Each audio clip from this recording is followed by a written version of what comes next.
Is of adult nature and may be inappropriate for persons under the age of 18. Stuttering John with Grammy-nominated country singer Stephen Curtis Chapman. Hey. How's it going? All right. How you doing, man? Good. So who are you now? Stephen Curtis Chapman, nominated in pop gospel category. And now what do you do that made you famous? What I do? The most famous thing that I guess I do is play and write songs. Are you related to Mark David Chapman? No. Got 3 names, last Chapman, but I don't know the guy. Do you actually have a record contract? Yes, sir. I do. In fact. Would you marry Roseanne to help your career? No, sir. I'm already married very happily, thanks.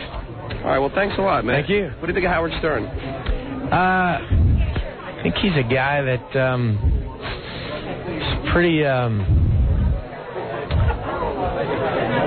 he's a... Got to think about it a little bit. I think...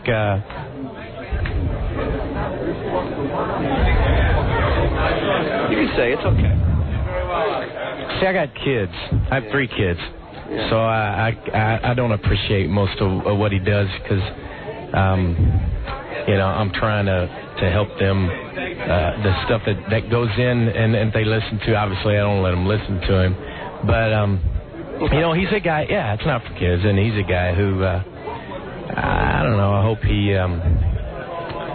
I think media, we can do a lot of good things or we can do negative things. I think we have a responsibility when we're given a platform, and and I feel that, and so I don't think he uses a platform responsibly. A lot of times misuses it, and that's unfortunate. But he's also a human being and a guy that God created. So I hope that maybe in the course of his life he finds out why God put him on this earth, and Will you be seeing his movie? No. Well, so you excited about your career? Yeah, I'm real thankful for an opportunity to do what I do, play the music that I play, and make a difference in hopefully in people's lives in a good, positive way. Do you have a message for Howard? Yeah, I do actually. Howard, God created you and put you on this earth, and Jesus died for you, and that's what I sing about. That's what I write my music about. And that's where peace and purpose and meaning in life comes from, a relationship with God. And God loves you. He cares about you. He treasures you. And I hope that in the course of your life you find that and realize that He desires to have a relationship with you, and that's what your life's really created for. Do you support Ebonics? I don't know what that is. All right. Well, thanks a lot, man. Thanks, man. Appreciate it. H-O-W-A-R-D S-C-E-R-N H-O-W-A-R-D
Who's the guy most everyone wants to meet?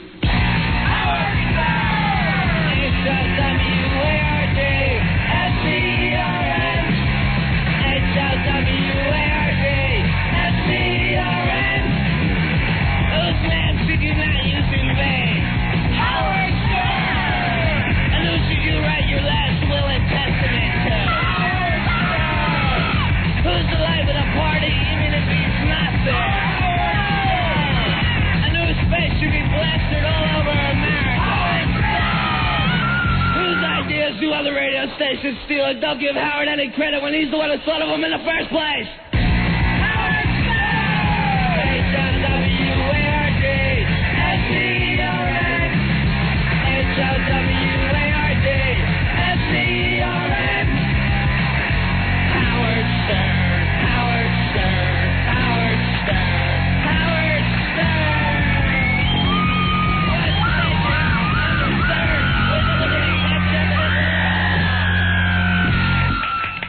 first guest has a morning radio program that is simultaneously broadcast in 4 cities and his own nationally syndicated television program.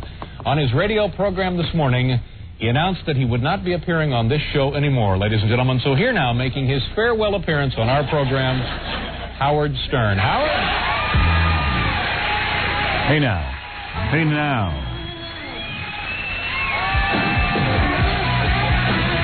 Hey now. Hey now. Hey now. Hey now. Hey now. Hey now. I was up at 2 in the morning watching the Larry Sanders Show. That's why I'm in a hey now kind of mood. I don't sleep anymore. I was up at 2 in the morning. I was just telling Fred. Watching Why don't you start going to sleep later? Yeah, maybe. But then sometimes I go to sleep later and then You still wake up. No. Then I sleep up to the alarm clock and I go, oh, if I could get some more sleep. So you never know how to time it. I'm so tired by 8 o'clock, I just want to go to bed. Would you rather wake up to the alarm clock than be up watching TV in the middle of the night? I don't know. I don't have an answer for that. That's a tough choice. You know what? Go to bed when you're tired. That's what I say. And whatever happens, happens. What are you going to do? You're not tired. Oh, I closed those. I didn't even masturbate last night. I was so tired. Then how did you wake up? I just wake up at 2. I'm hungry and I eat and that's it. Hey, don't worry about me. I'm fine. It's like you're getting more and more pleasant as the days go on, too. I'll say. Zippity-yay. My, what a wonderful day. That's how we feel. Somebody said to me, well, you must be happy now. Your movie's going to be a big success. Everyone's raving about how great it is. And I go, oh, yeah. Hey. Well, have you stopped taking Tylenol PM? Yeah, oh, yeah. I didn't take it since, I only took it twice. Last night, no. Only took it twice. I got scared off. You should go on the pill. Get back to Tylenol PM. I don't think I can handle it, Rob. Makes you sleep through the night. Okay. Let me take a break, Robin. We'll come back and we'll start the show right after these words. We'll be back with the Howard Stern Show. Don't go away. Pat Cooper, the world's angriest man. Howard, I am a genius of myself. I'm your man. I not allow you or anyone to take my dignity or my pride away. My mother couldn't do it. My father couldn't do it. And not son. You're a stranger next to my mother. Father can't do it. And I'm sick of this crap because you know something? What? You got to be in A company. Don't put me in B company. The Howard Stern Show, where the stars always shine. Yeah, put me in A company, baby. Come on. Rock me.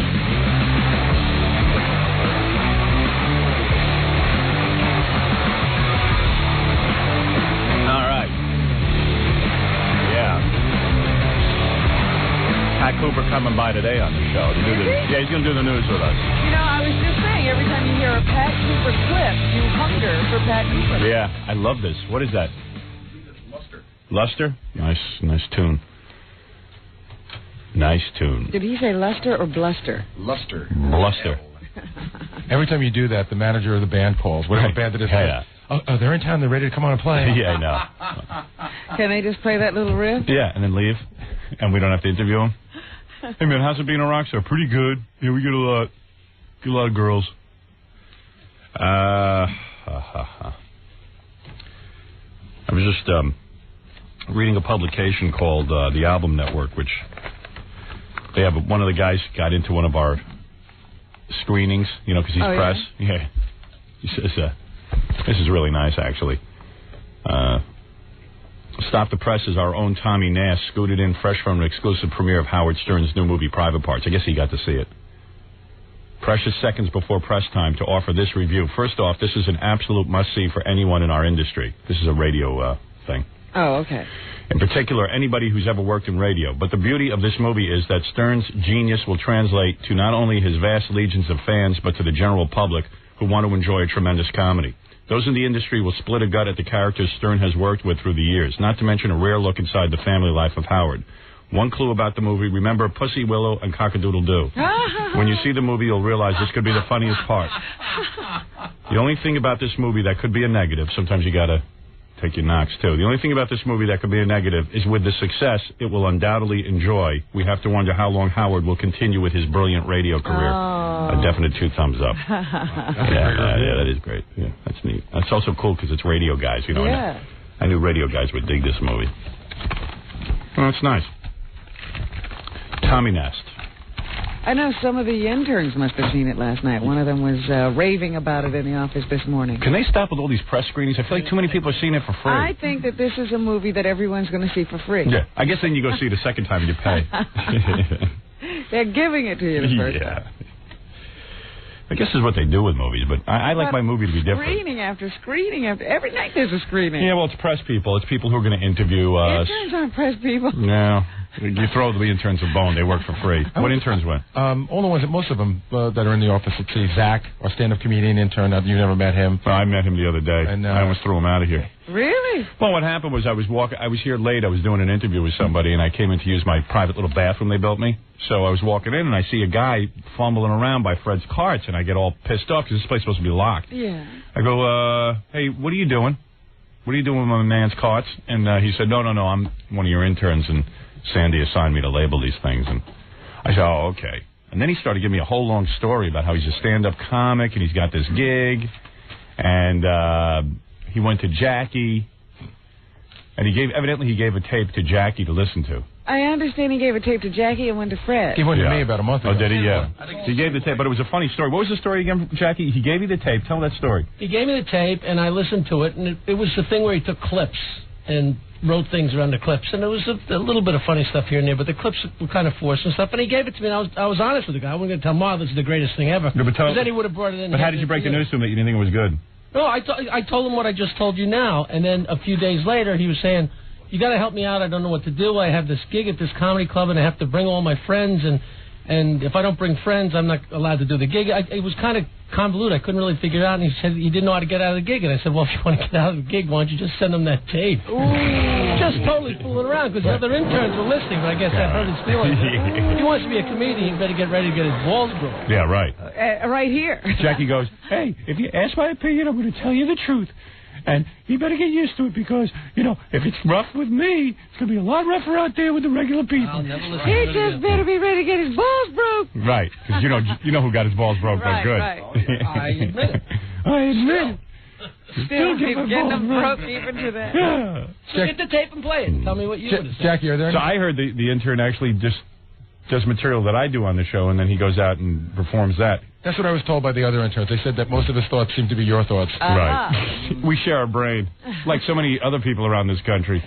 Yeah, bring him in. Here he is. This is the new comedian intern. Zach. There he is. He's making his first appearance on The Tonight Show. Zach. Hey, how you doing? Hey, you're a great comic. A funny young man. Funny young man. We actually have an intern who is now a successful comic. He was on Letterman the other night. For real. Yeah, but I also insulted him. Yeah, you told him he sucked. No, I just said don't quit your day job. Yeah. The guy's here for a year, never gives me any indication he wants to be a comedian. Right. Never says anything funny, and then I asked him what he wants to do. Yeah, Mitch Fertel. He cracked a joke, so we always were busting each other's balls, but he took it really, really bad. Yeah. Like 7 years later, he was telling people that he hoped I died and stuff. Right. Yeah, well, tell him to mellow out. He didn't give anybody any indication that he was funny. But evidently he went on the road and everything, and then I tuned in TV and he was on Letterman. He was great. The one thing this gig did do for him, it kicked him right out there to prove everybody wrong. Got him angry. Yeah, how come we can't kick the other interns out? Zach, you want to be a, stand-up comic? Yeah, Jackie got that story a little wrong, though, and one of the other interns can vouch for this. I had him listen to the tape, and I said, actually, I have a gig coming up. And it's one of those gigs where you go to it's like a stand-up comedian night where you can get up in open mic night. Oh, okay. And you can only get on the open mic if you bring 20 of your friends. So you're literally paying for it yourself. Right. They all have to pay for it. It's a heavy cover charge. Yeah, right. What's the cover charge? It's like $8 with a $10 minimum. So you bring 20 friends, the club makes money. Yeah. Which is a lot for other interns who don't make any money. And that's all he knows in this town. So if you bring 20 friends with you, how many friends do you have to bring? 12. 12, all right. You bring 12, then they'll give you, 5 minutes on stage? No, you get 12 minutes, and it's during a professional show. It's not an open mic. And that's what you night. want to do, have all your friends there for the first time you go up on stage so you can bomb. Well, it's not the first time. I've done it before, and I do okay. But the thing was, the tape I played for Jackie, I said, he told me he didn't like it, and that was cool. And I said, I have this gig coming up.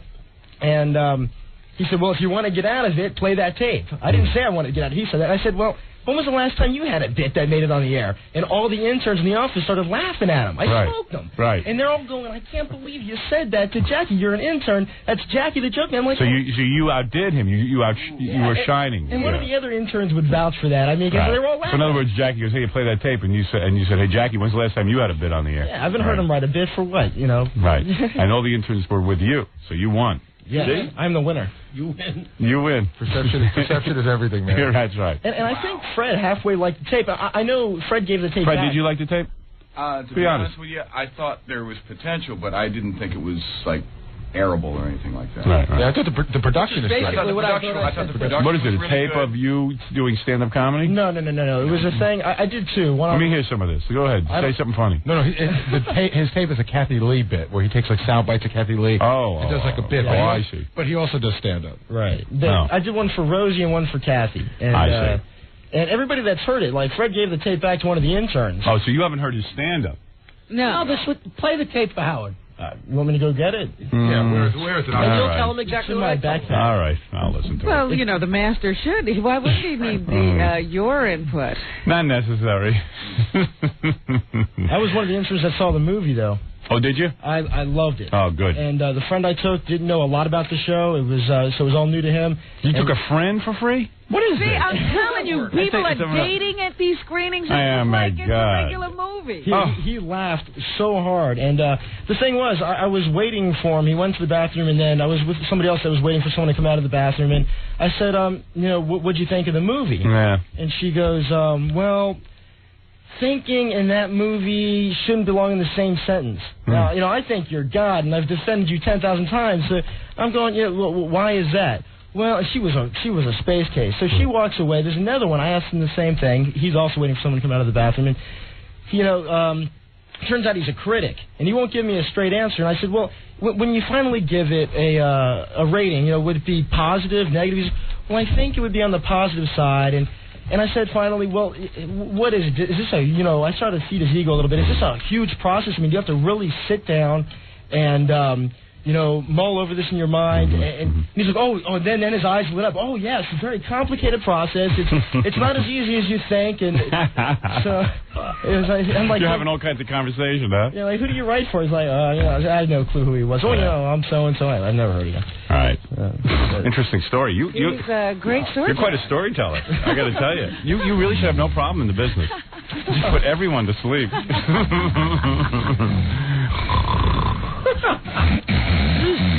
Unbelievable. You really thought it was necessary to tell us that? Yeah, wow, you're a great guy. You know what? He was so annoying the other day. It was so obvious. You're really an annoying guy, I got to be honest with you. You want to know the truth. He's in here trashing me. He doesn't throw in the part that I gave him the phone number to call up to get the names of the agents. And Never mind that. So I'm sitting there, and I am obviously trying to get out the door in the worst way, but this is the first time he's getting his hands on me. So I would have really kind of dug him if he just said, oh, I see you're in a rush. I mean, I was literally late for a meeting, and I said, oh, got to run out the door. The guy would not let me out until he started telling me his Jackie story, and I could have cared less. Yeah. You're an annoying guy. Yeah, I know that. No offense. No, I know it. Do you know it? Yeah. But why do you insist on continuing to be annoying then? Yeah. I grow on people. I can. I can so far. Yeah. So far you haven't grown on anyone, yeah. He's one of those interns. He's actually very productive, and he does really good work. But that's all I care about. He's one of those guys that's always up to weird things, like you have to keep an eye on him, because he always claims like he doesn't know better. Yeah. So there's been some girl that's been trying to get on the air. She says she was in your movie, but I can't figure out what part she was. She said she's a former Playboy playmate. She sent her pictures, and she's pretty hot. So Zach is like chummy with everyone that calls on the phone. So next thing you know, he says, he's going to the screening last night. He says, do you mind if I take the Playboy playmate? And I said, you know what? I think I have a problem with that because I think she just wants to use you to get on the Let me ask you something. Why are we having screenings for interns and their dates? Who is doing all that? Okay, fine. Howard, there's a very good reason for it. All right, fine. It really is. I mean, I don't mind having an intern there. I mean, but at some point, let's cut off the free screenings. I'd like to see the movie studio make some money. Yeah. This was a screening for other press people that have been interns attended. Okay, that's fine. But I was. I don't mind a few interns. It sounds like we're having dating situations. Well, yeah. I'm not. If anyone wants to get laid off his movie, it's me. Yeah, it just was weirded out that all of a sudden he meets his playmate on the phone. Yeah. And the next thing you know, he's using my office to meet a playmate, and then he's inviting her to my movie screening. But Zach's one of those guys where he asked me once, and I said I didn't think it was a good idea, and then like a half an hour later, he goes, it's always been a dream to date a playmate. You sure? Dude, look in the mirror. Wise up. Well, that's you got why the same face I got. His only opportunity. That's why I'm not with playmates. They're all full of crap. Yeah. Well, you'd like to try it. Sure I would, but I know they don't love me. Look at his kisser. Howard, if you... He wasn't looking for love, I don't think. Hey, you're a nice, handsome guy, okay? What can you want from me? I didn't think I was that bad. So all the other interns hate Zach, or what? Well, they don't hate him, but they think he's goofy, and he does say a lot of inappropriate things. Oh, he does? Yeah. Oh. Well, where are you from? He's sort of sexist. Oh, yeah? I'm from Miami originally. Went to college in Orlando. Oh. He comes in and he says things like, "Hey, dollface," or "Hey, beautiful." How you doing? Oh, really? Yeah, those guys. And it annoys already talks like an old man. Yeah. Gary, trust me, they don't. They hate him. Oh, they do. Oh, they do? Oh. Yeah. Really? Amy in there doesn't like him. Why?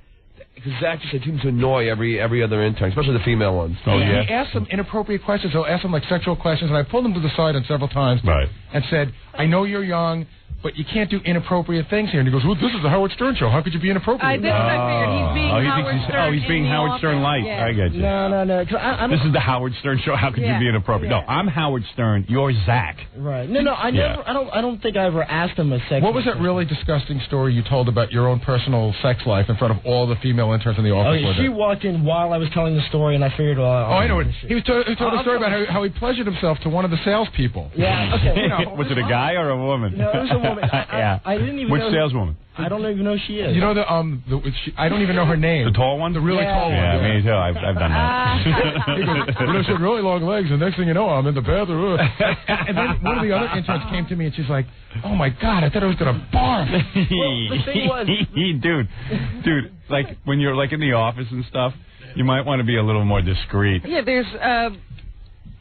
Chicks really don't dig that. But I hope you know there's that. conversation I don't that's really appropriate dig the chicks, though. No, but sitting at a desk, thinks, answering the phone, and conversation that you might use on stage. See, he thinks like, hey, I'm in here talking about stuff like that, and chicks dig me. So you he'll might do as well do it out do there. it out there. Except it doesn't work in real life. It only works in here. Well, I do okay. Confessing about masturbation in here is funny because it's radio, and like you're not supposed to do that. Right. You dig? When you're out in the hall, it's like young, sweet thing like Amy isn't going to go like, it makes you a pervert. What a great guy. I told my wife the other night that I tried to tell her that I masturbate. She was like, I don't even want to make love to you. Women hate that. Yeah. I have to go home and tell my wife I'm lying on the air. That's the one thing my wife doesn't care about. Yeah, my wife does. She thinks that's hideous. Care. Yeah, well, but you're different. You don't want to have to deal with men. Oh, how dare you? That's true. You'd be happy. Oh, that's so disgusting. Hey, Robin, honey, I'm going to go masturbate. Fine, as long as I don't have to touch you. Stop it. I'll be ready for you on Tuesday. Right. I would marry somebody and have to live with them if that were the case. At the same time. Wait, hold on. The other thing that Zach does is he walks into the office and says and makes these bizarre comments like he'll walk in and he'll go, man, am I good looking today. Oh, boy. Oh, really? Is he kidding? No. Yeah, of course I am. I remember that comment. I said, I was walking in today, caught a glance at myself in the reflection there, and I look good today. And I'm being sarcastic. It's a joke. Right. Yeah. Amy, what's your problem with him? Zach, I like you. He's a nice guy, but it's just like... Really, he is annoying. Like, he'll walk in and be like, hey, beautiful, and I'm just like, oh God, boy. shut up. Yeah. See, meanwall, I guess the thing that Dude, women don't want that anymore. The hey, beautiful thing. They never wanted it. Now they can say it. Right. Yeah, thank you. Yeah. Dude, they hate that. You got to be cognizant of that. Because he sounds so condescending. He's right. Like, hey. Like he's hey, beautiful. Yeah. He's giving you his approval rating. Hey, beautiful. And you don't even know if it's sincere. It's Yeah. Yeah, you know that he said that 20 times as he went down the hall. Right. He said it to Gary. Yeah. Dude, you got to class up your act. Trust me. What's wrong with you? What's wrong with you? How did you get this way? I guess the Does it ever work for you? Have you ever gotten laid?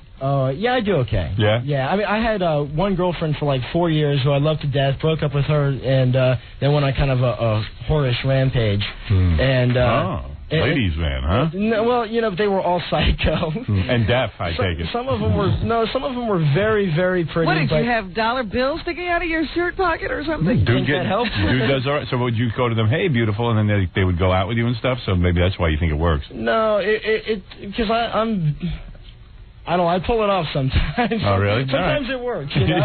Okay, well, then keep doing it. Yeah, I didn't realize. I can't imagine. I'm having a hard time believing it. Really? He's one of those guys that you have to get off the phone quick because, like, suddenly someone will call up for the show, but she might sound cute, and I'll say, tell them we're not interested. And I'll be, like, on the computer doing work, and then, like, 5 or 10 minutes will seem to go by, and he's still rapping to them. Yeah, right. And I go, Zach, enough. It's not a dating service. Because it's like, he's like checking, he's rapping to the women on the phone. Right. You're inviting him to screening. Yeah. Exactly. Let me hear your bit. It's a real one. Okay. Oh, you found the real? Yeah, we found the real, all right. Let me see what you're doing in there. And where did you put this together? At your college? No, I used to work at an oldie station in Orlando. Okay. Hold Your Hose Home Video presents Kathy Lee in Don't Tell Giff and You'll Get a Whiff. She'll surprise you by doing Larry King. This was overhauled a week ago. It's perfect. By doing Rosie O'Donnell. Oh, what did you have? And people don't have to spell you. Heck, she even does Cody. Stab her, Cody Gifford. She sure works hard. People say, why do you have to do so many things? Well, because my daddy did. In a candid interview, she explains how her porno career got started. We were always putting on shows for whoever would give us 10 minutes to sit down and watch us and think we were wonderful. Is this making any sense to you? No, I don't even know what he's talking about. So what would you have told me? Very good. But it's really well I would have said, hey, it's great. It's well produced. It is not. All the words are clipped off. What do you mean it's well produced? How could you tell the guy it's well produced? Because I had nothing else to say. No, you really believe that's well produced? I thought it was not bad produced for him, for somebody in college. Well, I don't see how you can say that. I don't understand one word they're saying. It's all clipped. All the sentences are clipped. It's not well produced. No, the clips are bad. No, but it's clipped off. It's edited poorly. He even reveals that she paid for sex. I sat on Willard Scott's lap when I was 8 years old with a check for $58.52. As is typical. Right, that was pretty good. That one was all right. There you go. So you're picking individual clips. Well, yeah, okay. He didn't hit a home run with everyone, but there's one that was okay. Come on, that one was all right. It jump-started a little bit. All right, there you go. Now you're back on track. All right. Maybe. Never was forced. Well, Kathy Lee, she credits her father for teaching her how to use her third input. My father always thought it should hurt a little. And always that's funny. Kathy Lee says, Made in the USA does not mean necessarily made under the proper conditions. That was bad. All right, you had 2 good jokes in there. Yeah. That's not bad. And you saved him almost for the end. I'll be honest with you, it's a lot more than Fred has done in a long time. Do you want me to cue up the Rosie I'll O'Donnell? Be honest with you. Yeah, let me hear the Rosie O'Donnell bit. I got news for you. At least you're trying. Yeah. Well, I'll tell you that. I guess the ironic thing with the interns as far as them hating me, this is very typical for me where I walk into any situation, whether it be a classroom or this, and 90% of everybody hates me, but there'll be like 1 or 2 people who like you. Yeah, and then we're like best friends forever. And the thing I guess that I find ironic is that I'm willing to do anything for anybody, any of the interns. If they, I'll help them out with anything. I'll work more hours than I'm required to. Right. And I'll anything they need. If they need a cab fare, I'd give it to them. Right. But then they just can't get over, me being kind of weird. And has anybody put a "Kick Me Hard" sign on your back? No, not yet. Yeah, I would do anything for anybody. Listen, you just can't go around calling women, hey, honey, you look hot today and stuff like that. It's not as hey, blatant beautiful. as that. It's you. I mean, but that's not your stage either. You're there to just go in and do the job, right? Not to start, working your routine. Yeah, work your routine. I kind of felt like even in the beginning, because I know about my personality. I know I was annoyed as hell. I said to Gary after I got out, who is that annoying intern? He was the kind of guy that in 2 days you realize you didn't want to run into in the hall. Yeah, I was annoyed with him. I met him for 2 seconds, and I said, I never usually comment on the interns. I said, Gary, who is that annoying intern? He goes, oh, that guy. You know what's funny? Because I heard Gary saying to you, we have a real annoying intern, and I never know who the interns are. Right. And then he dropped off mail at my house a couple of times. I said, that must be him. He make an impression. No, I just knew, it was very. You knew the other day I was trying to get out the door, right? Yeah, I could tell. Yeah, so why don't you just say, hey, I'll talk to you later. Give a guy a break. You had your moment with me. You wanted to. Yeah, you didn't want to give it up. And it ended up turning me off. Yeah. Yeah. All right. I figured that too. I even knew it, and I still did it. So that's but that's stupid. That's stupid. That's not good thinking. Yeah. Can't stop himself. Real 2 is the Rosie O'Donnell. Okay, let me hear that. All right, there was 2 good jokes in there. I'll give you that. Now, for a limited diet, get the Rosie O'Donnell Work Off Your Head video. I walked down the street, yesterday, garbage men are stopping. Rosie's noggin is bigger than one of King Kong's testicles. I used to buy bikinis. But that doesn't stop her. As a matter of fact, she's been known to rent out space in her head when the circus comes to town. It's like you're having spasms when it happens. She's trying to get down to watermelon size in order to get a date with Howard. Tonight my heart's on fire. I realize realize that I'm thinking of him way too much. He's fogging my thoughts. Rosie's head is like the O.J. jury. Hugely mistaken. Yeah, mistaken for somebody with talent. If I was, looking for a butter substitute and I found a lot of your stuff doesn't even make any sense. But some of it's funny. There was a funny line in there. I laughed twice. Yeah, but the rest of it's stupid. It just veers off into nothing. The rest of it doesn't make sense. There's something going on there. I think you ought to listen back to this. No. You know what I love about Zach? Zach's one of those amazing guys who will sit here and we goofed on him for 20 minutes. Right. But you did say one of his jokes was good. He's going to walk out. This is a positive. Yeah. No. This is not a negative thing what he did here. At least he's trying. Yeah. But I think that you put something down like that and you think that's done. Yeah. I think you ought to work on it some more. Well, actually, you might need an editor. He came from Orlando with his best material. This is stuff he's honed to get up to here. Okay. Hey, Rosie, who have you been dating? Socket set for my brother. Really? Well, I've always wondered what you did before you squeezed that Jupiter-esque, fat, smelly, ugly. Jupiter-esque? Yeah. Not a funny word. Okay. Jupiter-esque. It didn't even come out as Jupiter-esque. I know. I was like, he couldn't even pronounce it. What was that? I don't know. Pumpkin-sized head onto TV sets all around the nation starving for entertainment.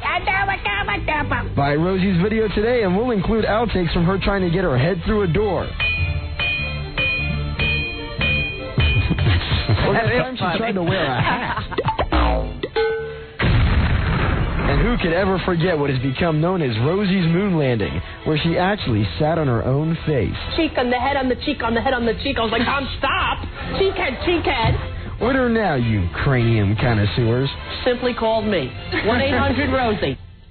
Well, my opinion, the production on that one was better. There was a funny line in there. And it was a funny idea. It's just a lot of stuff, I don't know what you're talking about. But I admire your courage. I admire him trying to do something, and I don't think it was all that horrible. I mean, I wouldn't put it on the show. You just did. Yeah, but, I wouldn't put it on the show as a bit. Right, I'm doing it because I'm goofing on you. That's however I get there. Right. You don't care. All I know is no matter how much you goof on me or how bad I bomb, I can still say appeared on the Howard Stern show. That's all. Hey, want to hear from one of the interns who hates you? That's fine. This is Beth. She doesn't like you bitch? Yeah. Well, you don't like Beth? I hate her. You hate Beth? I hate her Beth. Why? I like Beth. Because once again, I'm willing to do anything for her, anything at all. Me too. And, right, Howard. He's really not. And I'll tell you. I'd do anything for Beth also. I will tell you. I'd do anything for you, Howard. Thank you, Beth. She is the biggest recipient, I noticed, of his sexist remarks. Oh, really? Yeah. No, I don't agree with that. Beth, is that true? I don't really notice too much sexual stuff because I think he knows that sometimes he gets on my nerves even with normal comments. So, no, I don't ever really hear a sexual thing. What is it you don't like about him? Well, first of all, I want to say I really admire his courage for even going on and whatnot. Right. It's just like, for example, I guess you guys already went into how he gets so turned on by looking at himself when he looks in the mirror. Yeah. Okay, well, he sits and talks about this quite a bit, about, I don't know if you got into exactly, he has vinyl pants. Yeah. And he loves to wear them, and he really thinks that his butt looks really great in these pants. Yeah. And then, the other day, for example, Jen and I and him were sitting in the room. Right. And Faye Resnick's magazine, the cover that she's on, came into the office. Right, the Playboy. Right. So he was it wasn't just this one time. He does stuff like this, all the time. He'll say, the name of a famous person. He'll go, now, I don't mean to sound stupid, but who is that? And after a while, you're like, whatever, I'll tell him. He doesn't know. He's not too into the media, whatnot, whatever. So he's like, who's Faye Resnick, you guys? So we're like, you didn't know who Faye Resnick was? Obviously, I know the name. Finally, we just couldn't handle it. And we were like, look, Zach, this isn't really, a name that we would know. If you're going to be in the media and in entertainment and whatever, he didn't know who Damon Wayans was, and the kid wants to be a comedian. The thing is. So you find him annoying, not that Well, no. So listen to what happens. So after we get into this, he starts going like a 4-year-old. I haven't done something like this since I've been in grade school. He starts going, you know what? I've been in this business longer than you. I'm more successful than you. I mean, I have a master's degree. I'm not going to sit here and argue this out. But he literally was saying, I'm so much more successful than you guys. Beth, I got such better grades than you did. So he antagonizes you. No, it wasn't like that because. So why antagonize the woman? I mean, she's had her own. Yeah, exactly. Why be in a competition? And I don't brag. I'm not a She's leaving out one part, which is that Faye Resnick, of course I know the name, but I'm really out of the loop with a lot of the mainstream media. And I said, it was just like one of those things. Who said? And then she went ballistic, and I said to her, she tore into me, and without me saying a word back. At this point, I have not said a word. And I said, Beth, look, I got to be honest with you. He never doesn't just say a word, Howard. I got to be honest with you. I said, You've torn into me now for 15 minutes, and I haven't said a word. But just to let you know, it's starting to really hurt my feelings. And he didn't say any of this, Howard. Because I tried to take the high road first. I said, I'm generally a nice guy. I know, you think I'm weird or whatever. Is any work being done back there? That's what I'm wondering. The whole time I'm listening to this, I'm going, look what goes on back in my office. Howard? Yes, Beth. None of this was. He never has just one word to say. He went on and on. The next thing you know, he turns the conversation. All we said is, look, we want to drop this. All right, our point is just, in case, I wouldn't keep doing this in front of, Gary and Kathy, not saying that you don't know who some of these people are.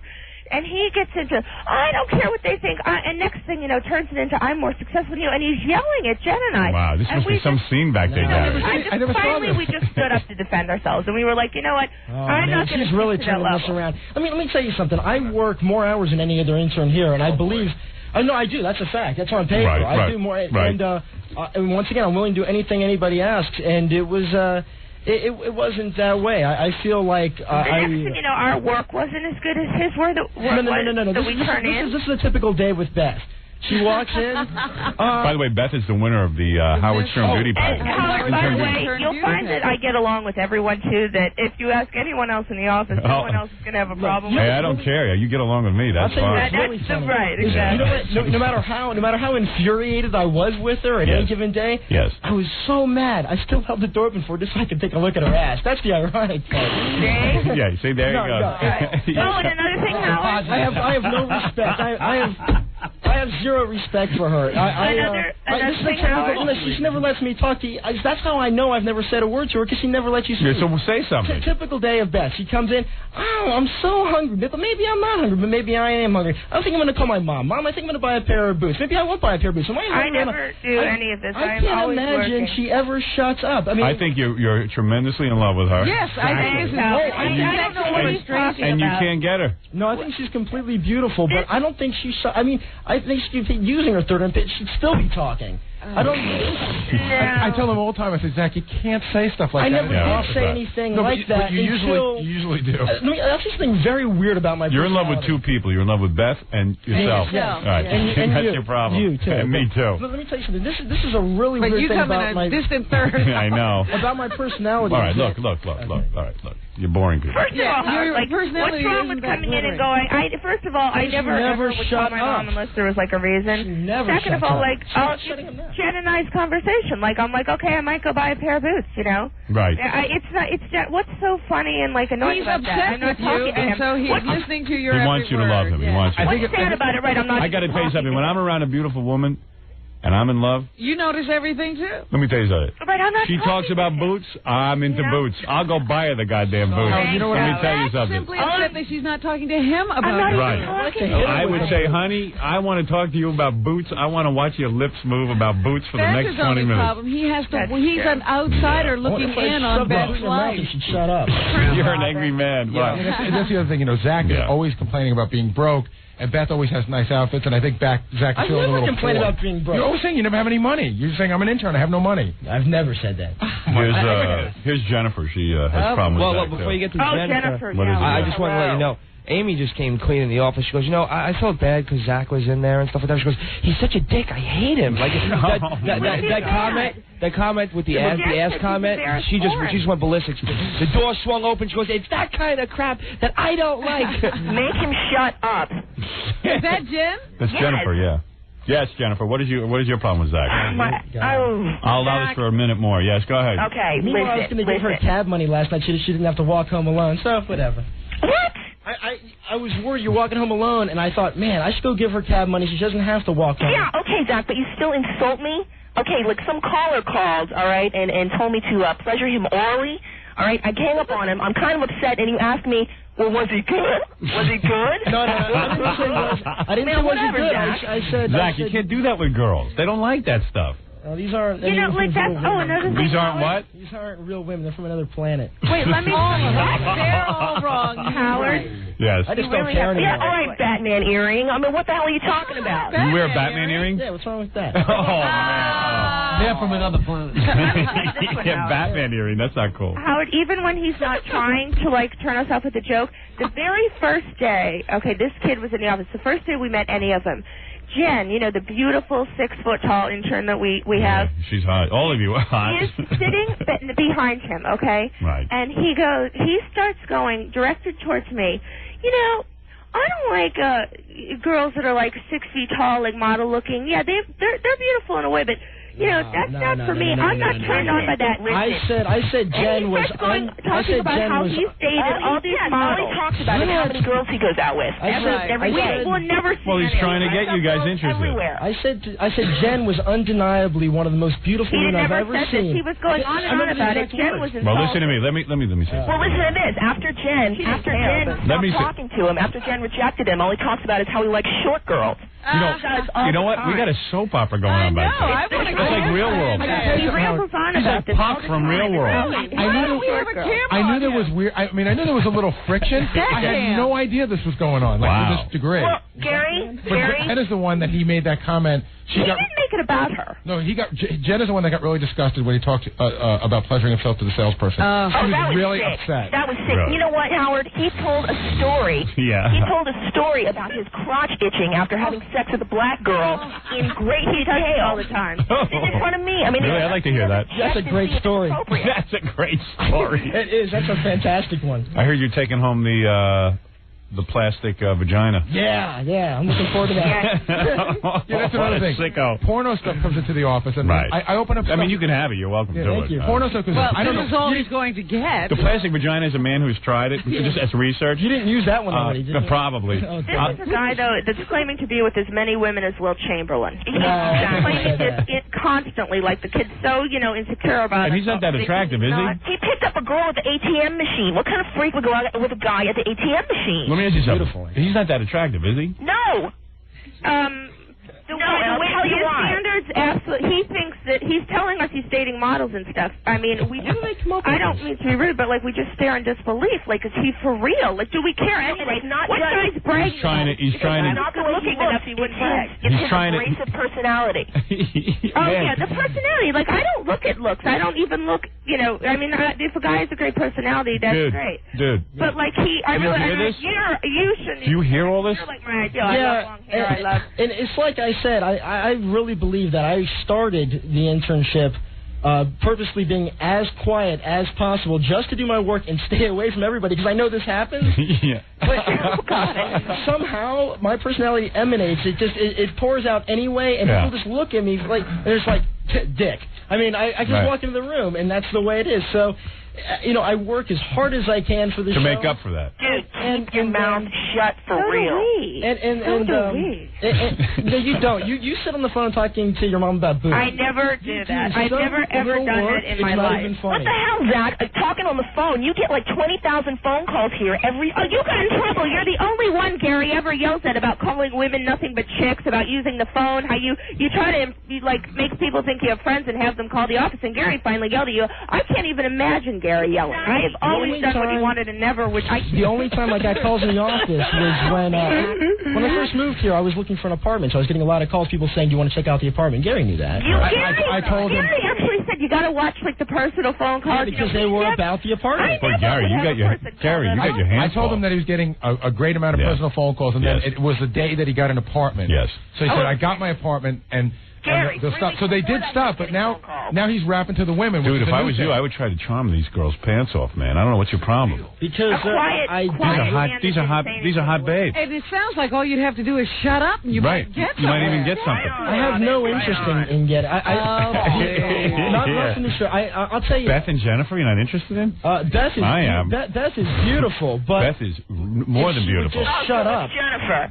I said that. Can I say something else, too? Yeah. I came in there, and I was like, God, I don't know. Like, one day I was like, I've just been so tired lately. Even, my boyfriend commented last night, like, I'm out. Why don't you dump that guy? I usually, she basically does. She has everything on the side anyway. She does? He goes to me. Beth, you have something on the side? Okay, wait, Reddy, listen. Oh, Beth, doesn't want to talk about that. Listen. No, listen. So he goes, oh, that's okay. I said, usually I'm pretty talkative. He goes, oh, that's okay, Beth. I love talkative people. You can talk to us all day. I love talkative people. And, like, now all of a sudden he's going, Beth would only shut up. All right, listen to me. This is amazing.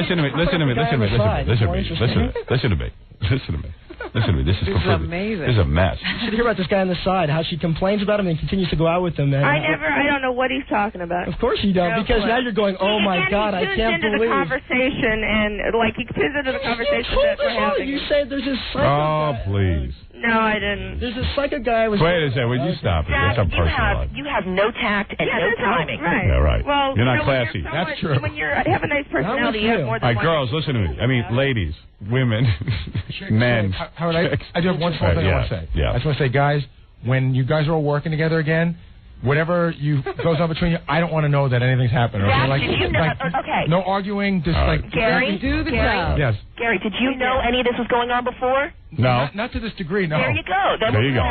Everyone is very discreet with their likes and said something right from the start. And Zach, listen to me. Keep your comments to yourself. I couldn't have You understand? Yeah. All right. Okay. Oh, we do. Like, all right, girl.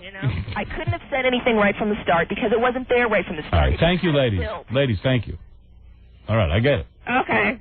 Thanks, Howard. Bye-bye. Bye-bye. Holy mackerel. You're the last person I want to let down, and I promise. You will not let me down. That's what I hear you're a good worker. Yes. Keep your mind on the work. That's all. You know what, Howard? He's like one of those guys that don't interact with the women. Talk to the guys. Okay. All right? You're annoying, but guys can handle it. I promise not to let you down. All right. And have a good time with that plastic vagina. Thank you very much. Guy was getting laid so much, I don't know what you're doing with that. Yeah, really. I'm not He's tired of women. You're not? That's the one. I just moved here. Oh. Oh. All right. Well, I'm sure with your personality, you'll be winning women over. Howard, that's the one last really inappropriate thing he does when pornography comes into the office. Which I can't help it. Gets mailed to us. Instead of saying, hey, can I have that magazine? He goes, wow, let me see that. And then he pulls open the centerfold in front of all the women and goes, look at that, man. Most of the women are looking at it, too. That's not the point, Zach. You're missing the point. Do it at home. All right. Or come into my room and show it to me. If you're with a bunch of guys, you can do whatever you want that guys think is appropriate. When you're in mixed company, mind your manners. Just because me, Jackie, and Fred are inappropriate with Robin, we show her pornography all day and force her to sit there. That's her job. That's a... we love that. That's a lot. We love when you're in there with us. Right. How often am I there? We put the porno on. We put the porno on, and then I go, Robin, stay here. She goes, I'm going to leave. To a chair. I go, Robin, you got to stay and watch this. It's no fun. I don't want to watch it myself. Lock the door. You lock the door. They don't watch the porn. They watch me watch it. Right. That's the fun part. We've already seen everything else. We want to watch you now. Now we're so sick of porn, we have to watch you watching porn. This is going to be a fun environment to go back into work. Just go work. Don't worry about it. You don't seem to have. It was a fun environment before. They were all feeling this way, even though they didn't say now you're aware of it. You'll change your behavior. That's all. They were making me crazy too, so I figured, All right, then you be the big guy and make everything better. I promise. That's all. All right, listen, I got to take a break. This has gone on way too long, and you know what? I'm not even interested. What do you think of that? I got to take a break. There's lots of people on the phones. We have a full show. There are people stopping by. There's all kinds of things. Right? That's right. Thank you. Oh, he wants to plug his gig. Go ahead, quickly. I need 12 people to say they need to make reservations to see Zach at Catch a Rising Star February 18th. All right. Thank you. There you go. Good luck to you. Let me hear a joke. Let me see. The first thing you do when you get up on stage, what do you say? Is it clean? You got to check with him. Yeah, you might not know. I'll do one of the quick ones. Yeah, a lot of people, religious fanatics, say that AIDS was put on this planet to get rid of homosexuals, and I think that's the craziest thing in the world, because really if God wanted to get rid of homosexuals, he would have done something much simpler, like made it so gerbils exploded when you squished them. Thank you. I got to go to this thing, man. I got to go to it. I want to go to open mic night. I got to go. Homophobic material right in the opening line. I got to go. I got to go to this. Count me down as one of the 12. Make your reservation. I'm there. All right, Zach, I like you. I love you. Maybe the whole show should go. We should all get a table. That's not a lot of pressure. And the E-cameras should be there. Oh, man. The Zach show. Gerbils explode. I got to go to this.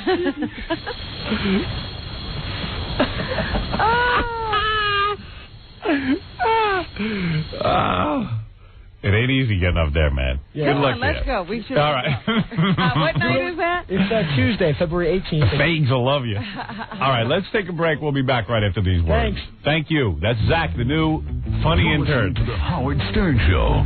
Stay right there. Mr. and Mrs. Chevy Chase. Hello? Who's this? I got it, Janie. Janie, we got it. Listen, he's not bad-mouthing you. Hey, This Janie, is early in the morning. Janie, get off the phone, please. Get off the phone. I want to deal with this. All right.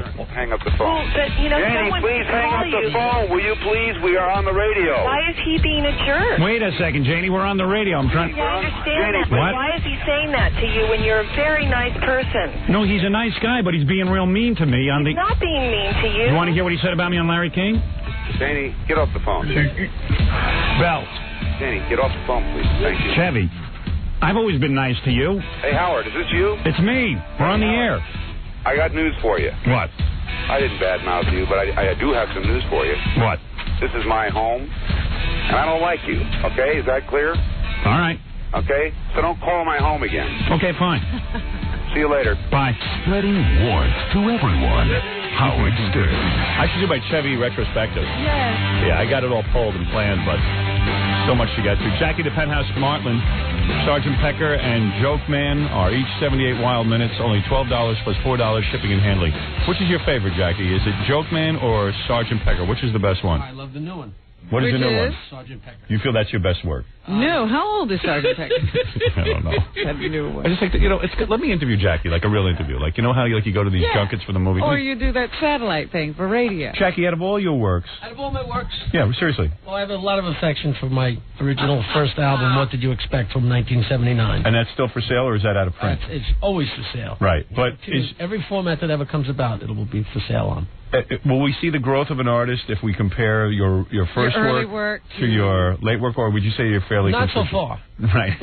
You haven't grown as an artist. It's the same jokes It's in a the different same order. thing. Yeah. It's still funny, though. But you like the order on the Joke Man the best. Oh, no, excuse me, Sergeant Pecker.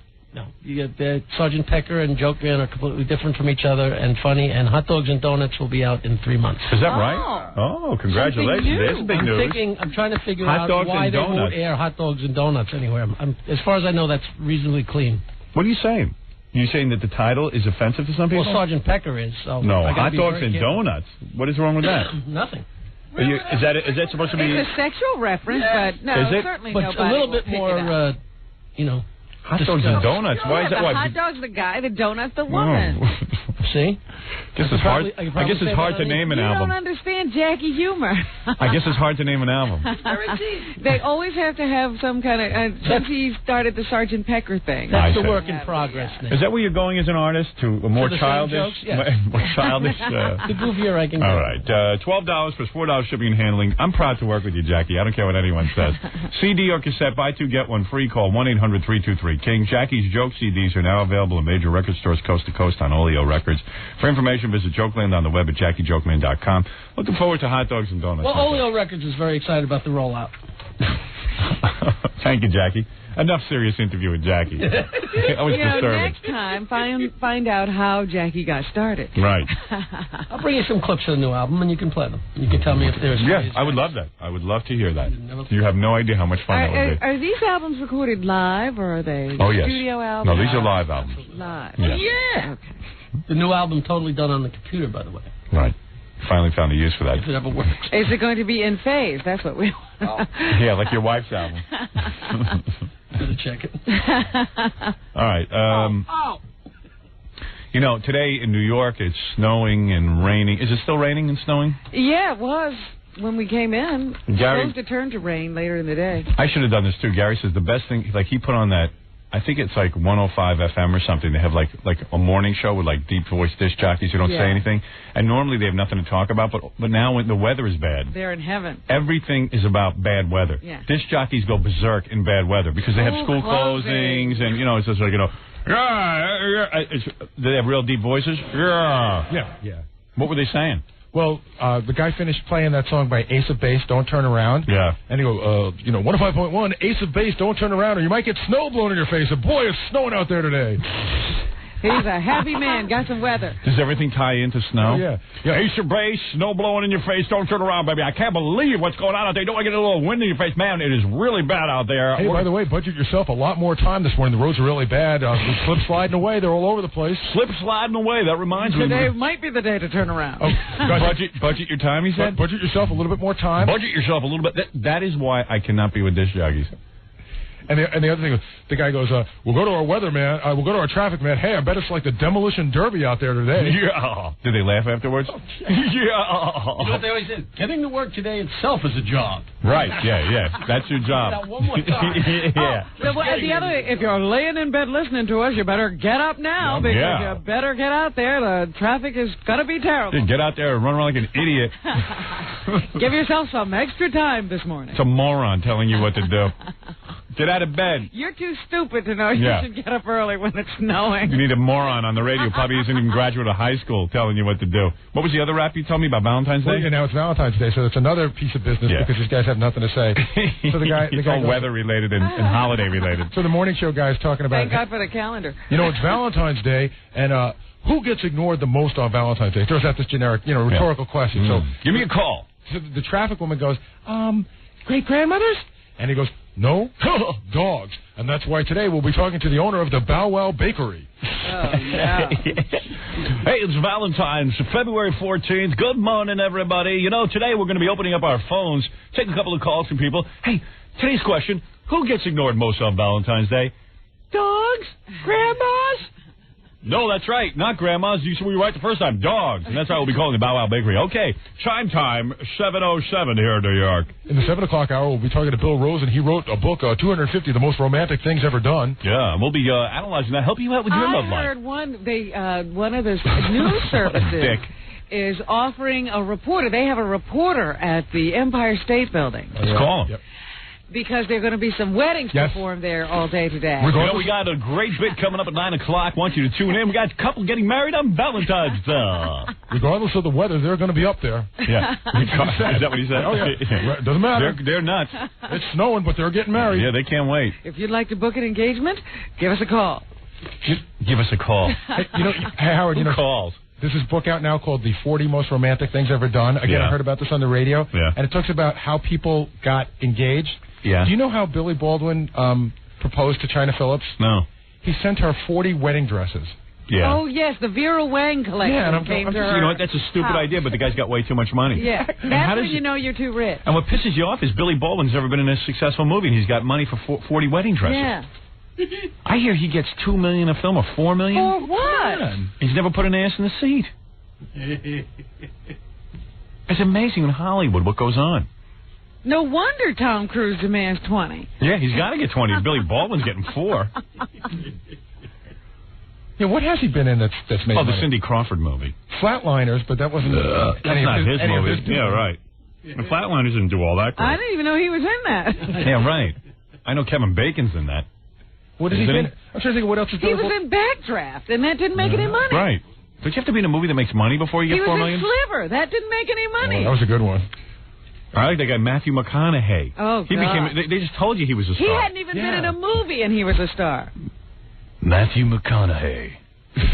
You must see. You must see Matthew McConaughey. He probably gets $4 million. I'm telling you. Well, he was on every magazine cover. He'd done nothing. Okay, I did a movie. I didn't get no $4 million. Nothing close to it. You know what the deal with that guy was? All these magazines came out saying that he's the next star, what charisma he has and everything. Yeah. And they were like really glowing. And then I would look at the byline. They were all written by women. I think they just were so enamored with his looks. So weird. Yeah, but how'd they find him? Somebody had to put him out there. Publicists tell you that, and then people just believe it. Hey, so I was up at 2 in the morning because I can't sleep anymore. Because You're an insomniac. Insomniac. So I'm up, and who's on Larry King with Mia Farrow? He is so hideous. Because, Larry King's personal life is as screwy as Woody Allen. Sure. So he's like almost laughing off everything. He can't take this seriously. Yeah, I wish Mia wouldn't have done his show. And he's like touching her and stuff. And poor woman. And he's Don't tell me she's going to start dating Larry King. No, you know how he gets please. all the divorcees. I think she's too smart for that. I mean, if she fell for it once, I don't think she'll fall for it again. Well, she said she doesn't trust her judgment of men anymore. Yeah. Call me before you date Mia. Trust me. I'm good at judging guys. If you stick to this axiom, you'll probably do okay. All guys are scumbags. Then you'll do okay. We only want to and you wonder why I'm alone. Yeah. They are. They're all the same. Even the ones that act like they're not, they are. Oh, stop it. Will you behave? You're not a scumbag. Oh, boy. Renee, you're on the air. Oops. Howard. Oh. That's a girl or a guy? You got a girl's name. I know I got a girl's name. I'm a guy. You're like a boy named Sue. I was all excited to talk to a chick. A woman you're going to be talking to. Hang it. I'm not a girl. I'm a guy. No, I'm sorry about that. Hang it. Hang it. Vagina. Last time I checked, I didn't have a vagina between my legs. Woman's name. Should be a chick. Hey, Howard, I want to talk to you about your movie. Okay, Renee. Right. No, go ahead.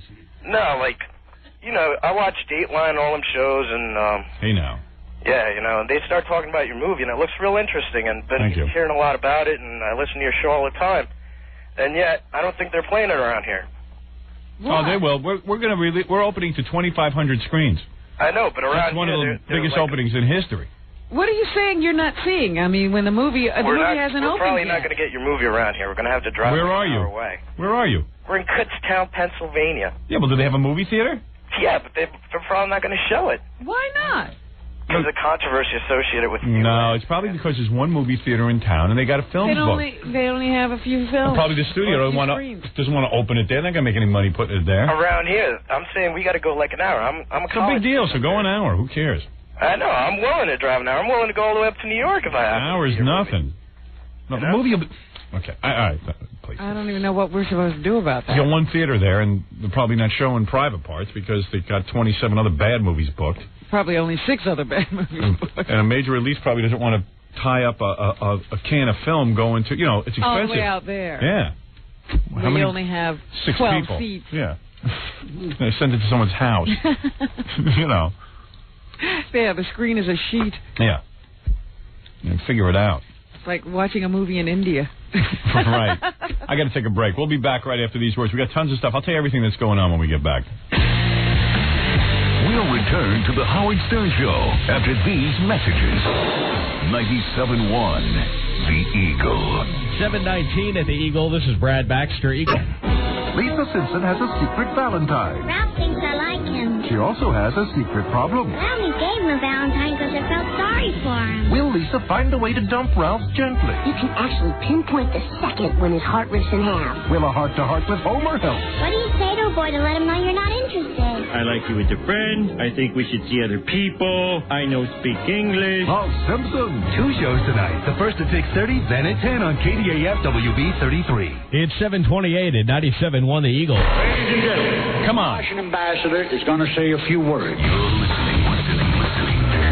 Yeah. To the Howard Stern Show. Yeah. Listen to this. Hey, what's this? This is good.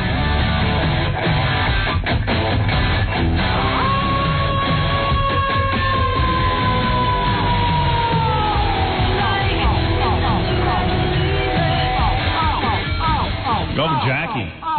What was that? Pet. Pet? Never heard of them. Pet? They're good. Where's my album? All right, I'll play that in a few minutes. I can't wait till that comes out. February 25th, that comes out. Hey, before I bring in our guest, because we got a good guest here. You know the guy who kicked the football and got $1 million? Yes. Yeah, he's here. Oh. I got this fax. Heard on the radio this morning that Pam Antonelli, the librarian, you remember her? Sure. Who was fired from Weslaco, Texas Public Library for putting private parts on the library shelf, is now suing the town of Weslaco. Good for her. Why not? Hope she wins. She was just doing her job. Hope she owns the entire town. This is from a guy named Mark. Yeah, I heard about this. The woman who was fired, she took my book and, I don't know, she ordered it because she saw it on the bestseller list and they fired her. And I was on Donahue with her and it was really a mess. People were really closed-minded. And I hope she wins that case for a lot of reasons. So she's out there in Weslaco, Texas now, fighting with the whole damn town. A wonderful woman, too. Really nice lady. Real brave. You know, she was like, hey, man, she wasn't backing down. They told her to get rid of the book. She said, no, it's ridiculous. Or something like that. I don't quite remember the story. I know that she did order it because she usually orders what's on the bestsellers list. Yeah, she just sit there and make value judgments. Hey, anyway, okay, so this guy, Lance Allstat, won $1 million by kicking a field goal for 35 yards in a candy bar promotion. Let's have him in here. Here's Lance. Yes, during the All-Star game. Good-looking guy, too. Out in Hawaii. Yeah. Unfortunately, he'd gotten engaged before he got the $1 million.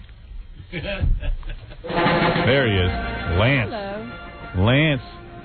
Let me look at you. Athletic. You're smart. Stayed in shape. Kicked the damn ball. He was a soccer player. Yeah. It's a fascinating story. Hey, Lance. How's it going? You a fan of the show?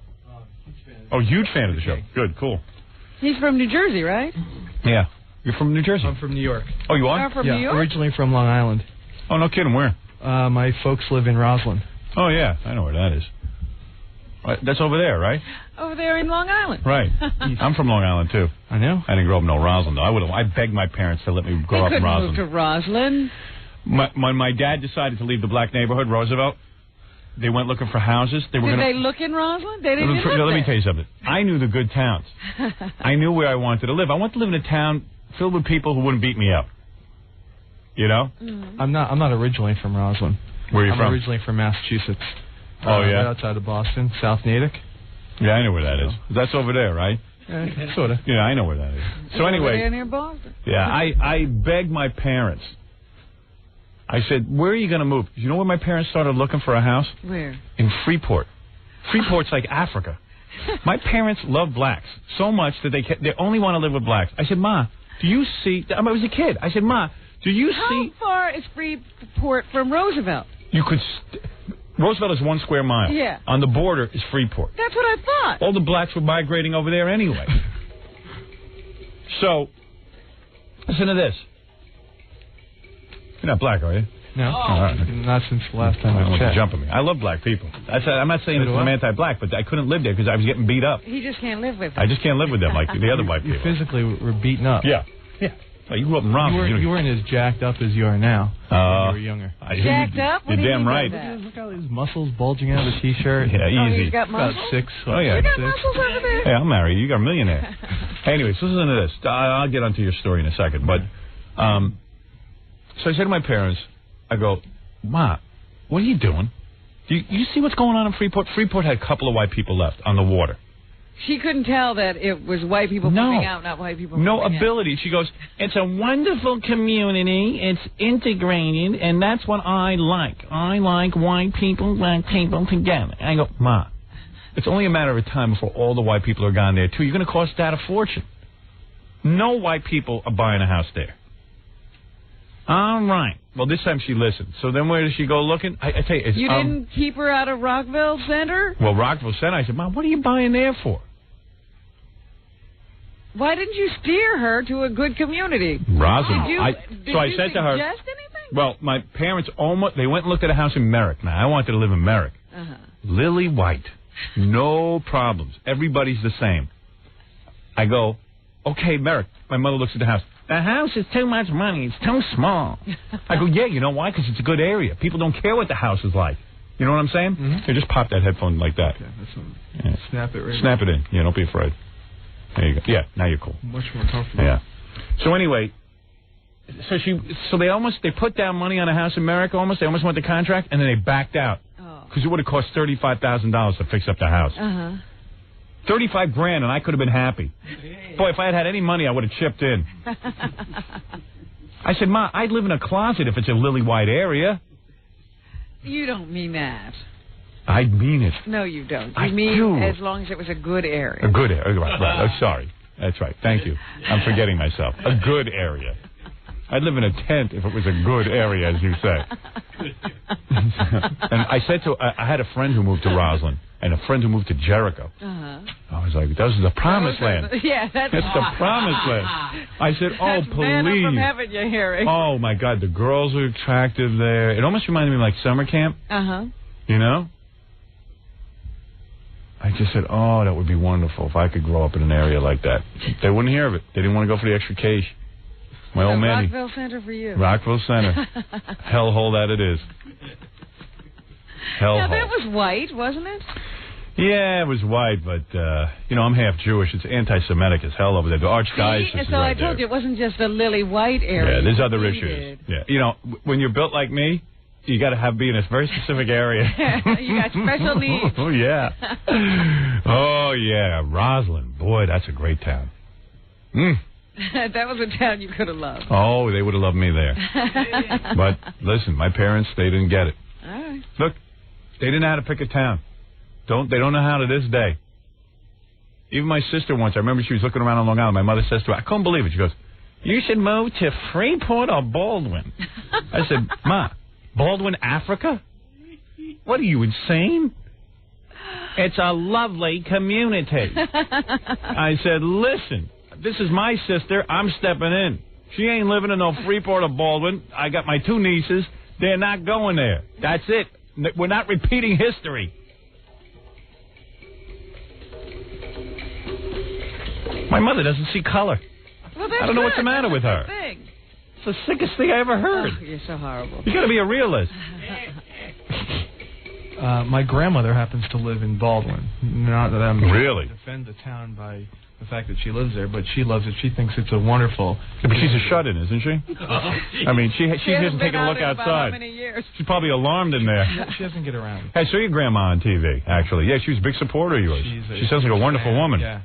She was on TV, and when Lance was at that in Hawaii kicking that thing, a field goal, she was on TV and really pulling for him. Not like some grandmother who's like, oh, good, now I'll get the money or something. But she was just like, that's my boy. I'm really proud of him. I love her. She's the best. Yeah, she seems like really cool. Not like my grandmother. So how do you get into this thing? Looking to get in my pocket. Oh, your grandmothers are dead, I think. I fixed them. Anyway, let's go through the story. How did you get into being in this contest? All right, first of all, this is fascinating. I was working late one night. Get close to the microphone. I was working, I work for Chase Securities. Right. And I'm working late one night, and I go downstairs to this, local deli/candy store. Korean deli? I don't think it's a Korean deli. Well, you're lucky. Everyone I go to is a Korean. So I can't you know what? You see everything. That's your problem. I don't know. Don't Americans run delis anymore? You see everything. They are American. They're Korean American. I don't know. You think they're American? I think so. I can't tell. They're hardworking people. All right, go ahead. So, I got no beef with them. That's the thing with the blacks. They hate the Koreans. I'm not involved in that one. Yeah, don't you get into that. Right.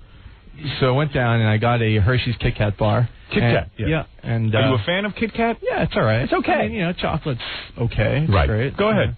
So I go upstairs and I open the wrapper and I start reading the wrapper and I see, you can win $1 million. You have to kick this 35-yard field goal, send in these sweepstakes. Now, I understand you were into sports in high school, so you're a fairly athletic guy. Played sports all my life. And you're not a Jew, are you? I am. Oh, you are? Yep. Allstat. Yeah, that's what It's just, it doesn't... Really, Allstat isn't a Jewish name. They must have changed it. Your grandma must have changed it. No, it's... It must have been Oshwatsky. German Jewish. Really? Yeah, because if you're Roslyn, you got to be Jewish. No question. That's where I want to live. I'm telling you, I would have stuck out there. I could have been an athlete in Roslyn. Anyway. By Long Island standards, yes. I was considered an athlete. To be an athlete. Right. But, all right, so you're in good shape and stuff. Try to stay in shape. Right. And so you're eating this thing I'm and eating you're this chocolate bar, and I'm reading through the wrapper, and it's a 35-yard field goal. You know what's funny about your story? If you had eaten a Baby Ruth, your life would still suck. It's crazy, That goddamn Kit Kat bar. And you know what I don't like about Kit Kat? You're not endorsing them or anything, right? No. What don't you like about it? I love chocolate, but I don't like chocolate with cookie, wafer. You're crazy. What's your favorite chocolate bar? No. That's what? Good. What's your favorite chocolate bar? Okay. If you're going to talk about the best chocolate I ever had was Goldberg's peanut chews. Also, Gold Bonds? Goldberg's peanut chews. I used to get them in the movie theater. And also, there's other cool, like Milk Duds is good. Goobers with the peanut goobers. Those are pretty good. What about those malt balls? No, that's like a cookie crunch. No good. That's no good. That's Pussy Roll is good. Yeah. You know? Snickers is Plus, you good. throw it in the pool and it looks like a turd. Snickers, is that okay? Right. Yeah, you saw Caddyshack. Sure, I did. Snickers is wonderful. Nestle's Crunch, you don't like that? There's not enough. That crunch is annoying. It's not enough. Thin bar. What? Such It's a thin bar. It's I need something to sink my teeth in. What about Chunky? Chunky, very nice. Nice. There you go. Now you're talking. But Kit Kat, I don't get that. I like Kit Kat. Hey, I don't understand it. What is it? So, you know... What are you getting a Kit Kat bar for? Well, the selection wasn't that good. All right. That's the bar. Go ahead. So Nice. you know, I'm reading all about the contest, and Right. because of the fact that he played soccer... What is it, written on the wrapper? Yeah, it's Right. advertised, Right. field goal kick. Yeah, but how many $1 million.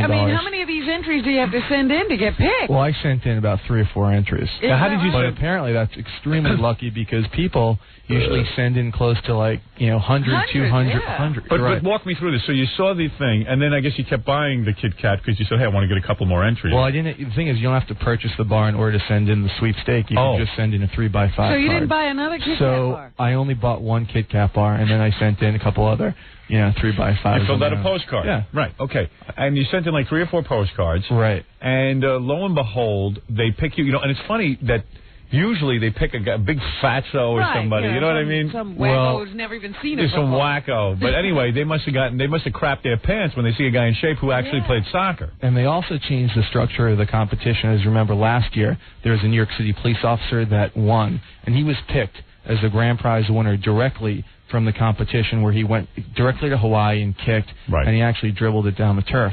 This year, they set up so that 4 people would be picked, and they had a preliminary skills contest down in Miami. Yes. So So the you winner were part of that. Right. Right. So the winner of the skills contest now is the grand prize winner. Interesting. And they go. So they want to show that there's someone with some proficiency in kicking. Because to people make were getting these annoyed. events. It made a little crazy.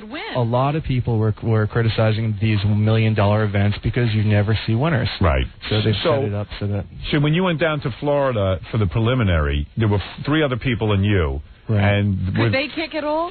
2 people were what they call sweepstakers. Yeah. They just play like 250 sweepstakes a month. Right. And 2 of them were just athletically not competitive. Not inclined toward this event. And one guy was pretty good. He's from San Francisco. He's a black belt. He's athletic. Right. And he was knocking him down during practice, but he got the chokies during the actual event. Right. And, but you're an amazing guy. I mean, that you didn't choke. So when you got selected, did you practice before Florida? Yeah, you a few did. times. And what would you do? You'd go out to the high school and just kick a few my balls? fiance and I would go out there on asphalt green on the Upper East Side. Right. And we would, this is a great thing about New York.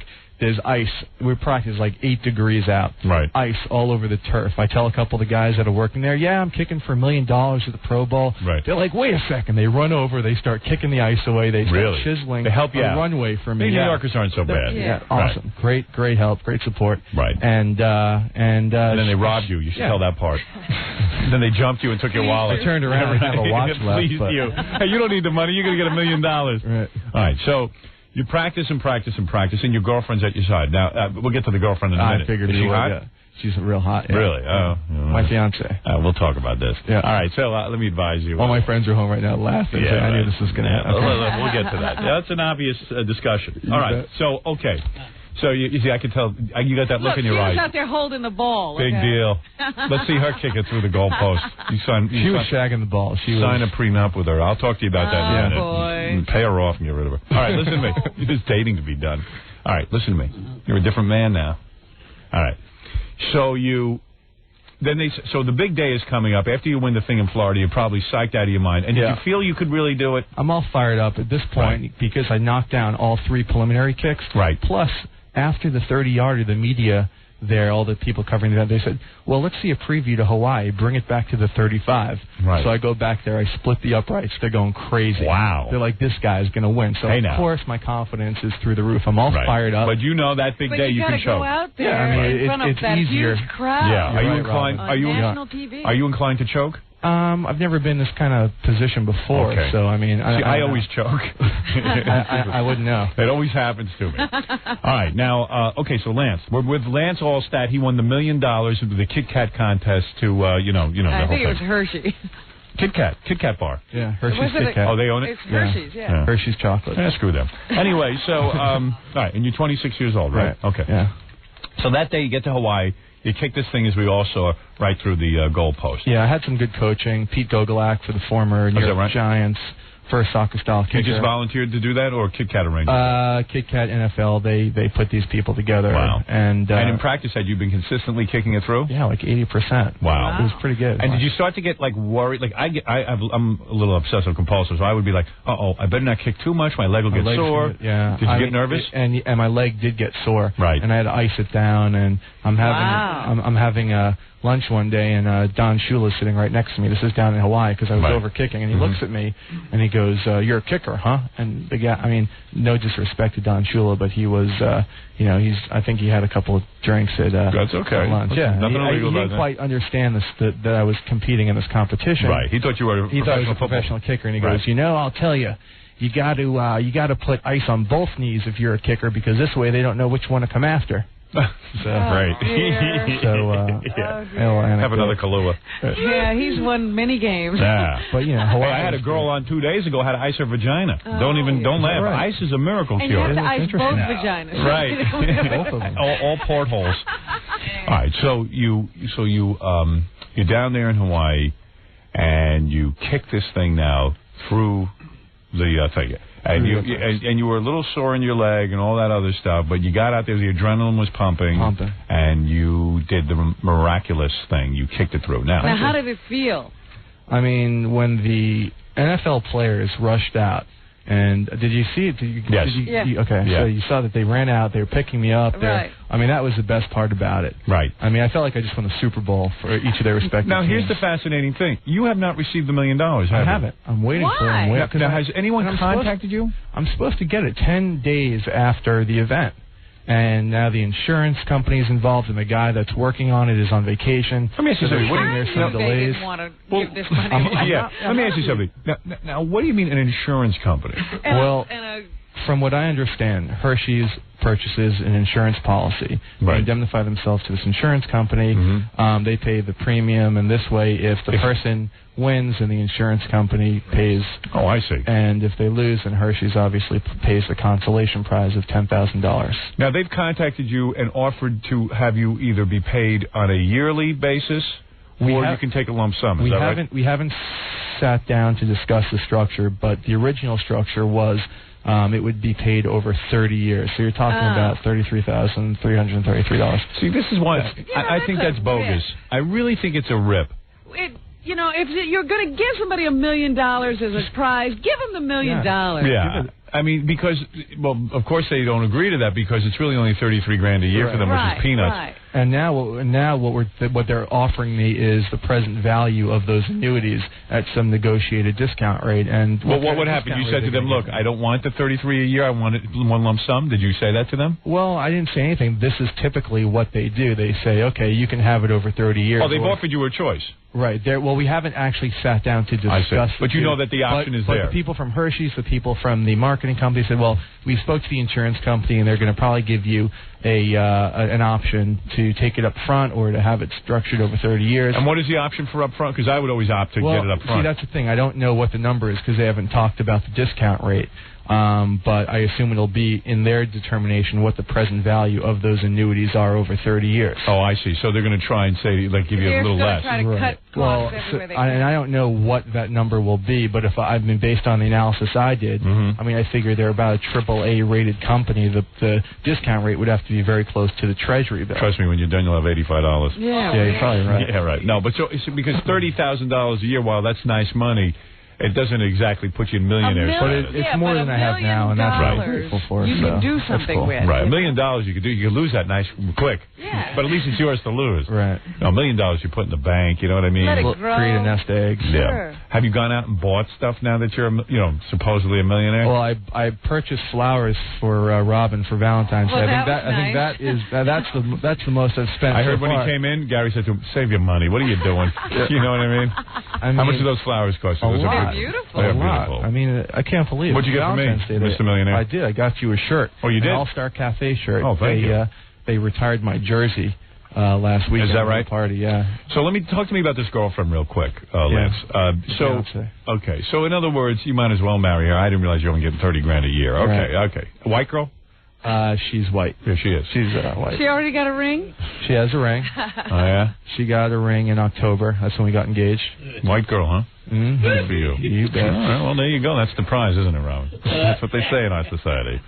So crazy. Oh, I thought you had like $1 million. I thought they gave you like a lump sum million. I would have told you you'd get right out. I thought there'd be a big check right out there on the field. Based on the calculation I did, it would probably come out to be anywhere between $400,000 to $500,000. I see. That's still a nice payday. That's not bad. Still pretty That's sweet, enough to go to Scores and get yourself a new girlfriend. Go where?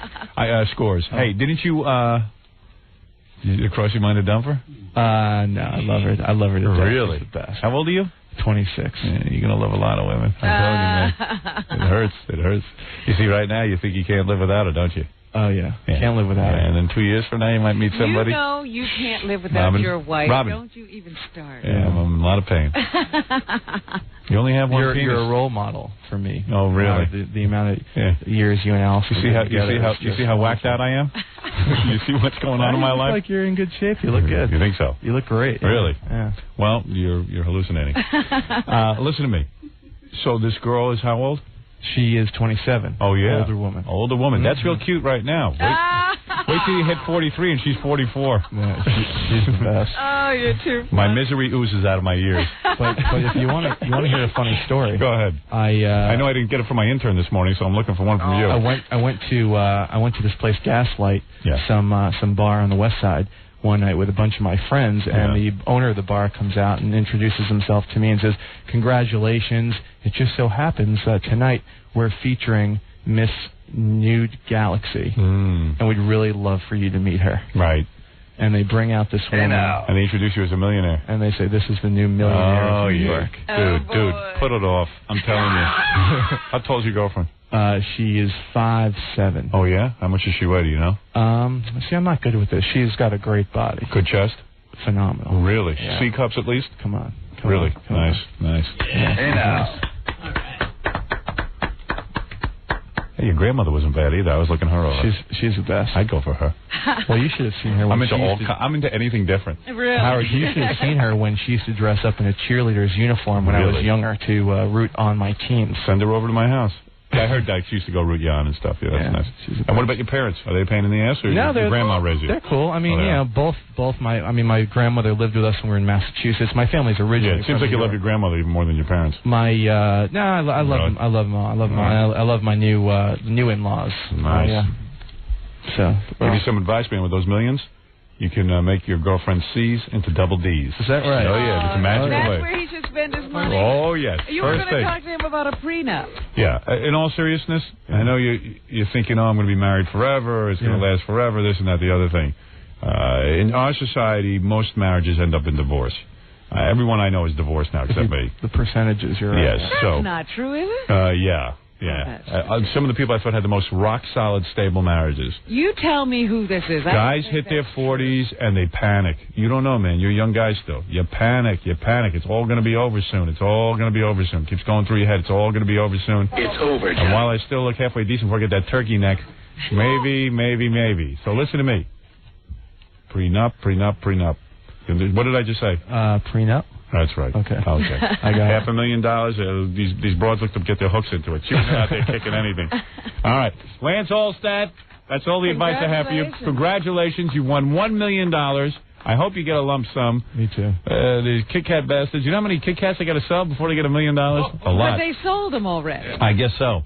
And he's 26 years old. He's engaged, and he is ready to collect his money. And if the Kit Kat people are listening, we could sue you for fraud. The guy says he's supposed to get his money after 10 days. You know, as the spectators expected this guy to have $1 million. Yeah, you mean they haven't even called you?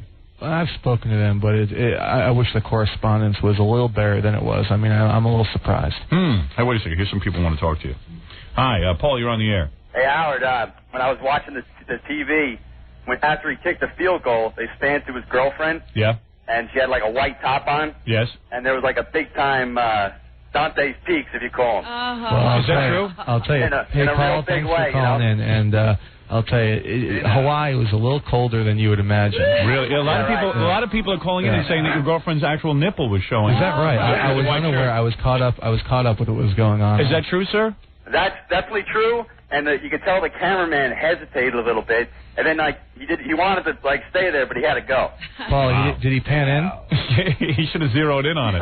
Can I get a copy of that tape? Yeah, I'd like to see that. Yeah. Well, thank you, Paul. Hey, when you have Cynthia Adams on the radio, when you play her tape, do you have to pay her royalties for that lame record she has? No.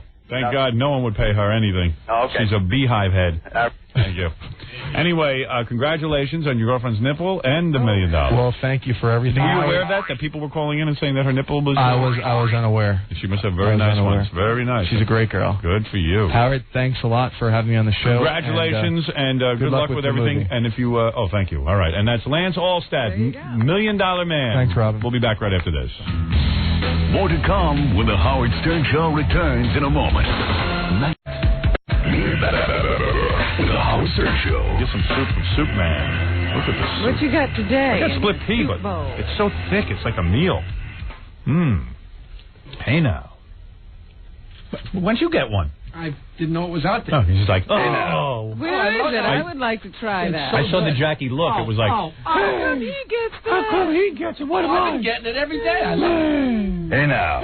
He's got the soup. I reacted because I'm afraid to eat anything around here because I know Jackie's in my face. Hey, look at that. Look what he's got. I'm always he. Look what he's got. He has a... I guess you got it for him. You should see his office in his house. Yeah. That's what I couldn't believe is that, like, you actually let Jackie into your office. Not the new one. No? It was 5 years ago. I won't let him in. I had the impression that he had seen the new one. No, Jackie will never see the new one. Jackie will hate me more because I fixed up my office.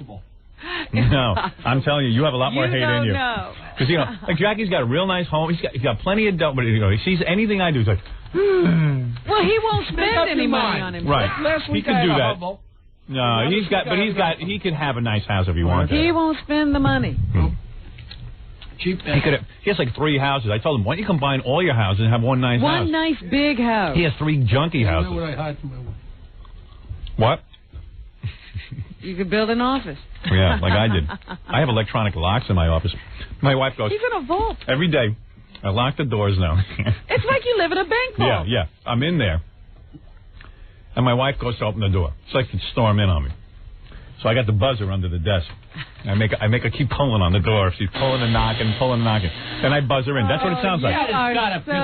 Wait. Then she goes, how come you have the door locked here for me to get in? I go, because I'm locking the kids out. Not you, honey, but, you know, it's really for her. Like the kids are going to run in. Exactly. You know what? You haven't given us his 4-year-old can certainly handle the door. I love the buzzer.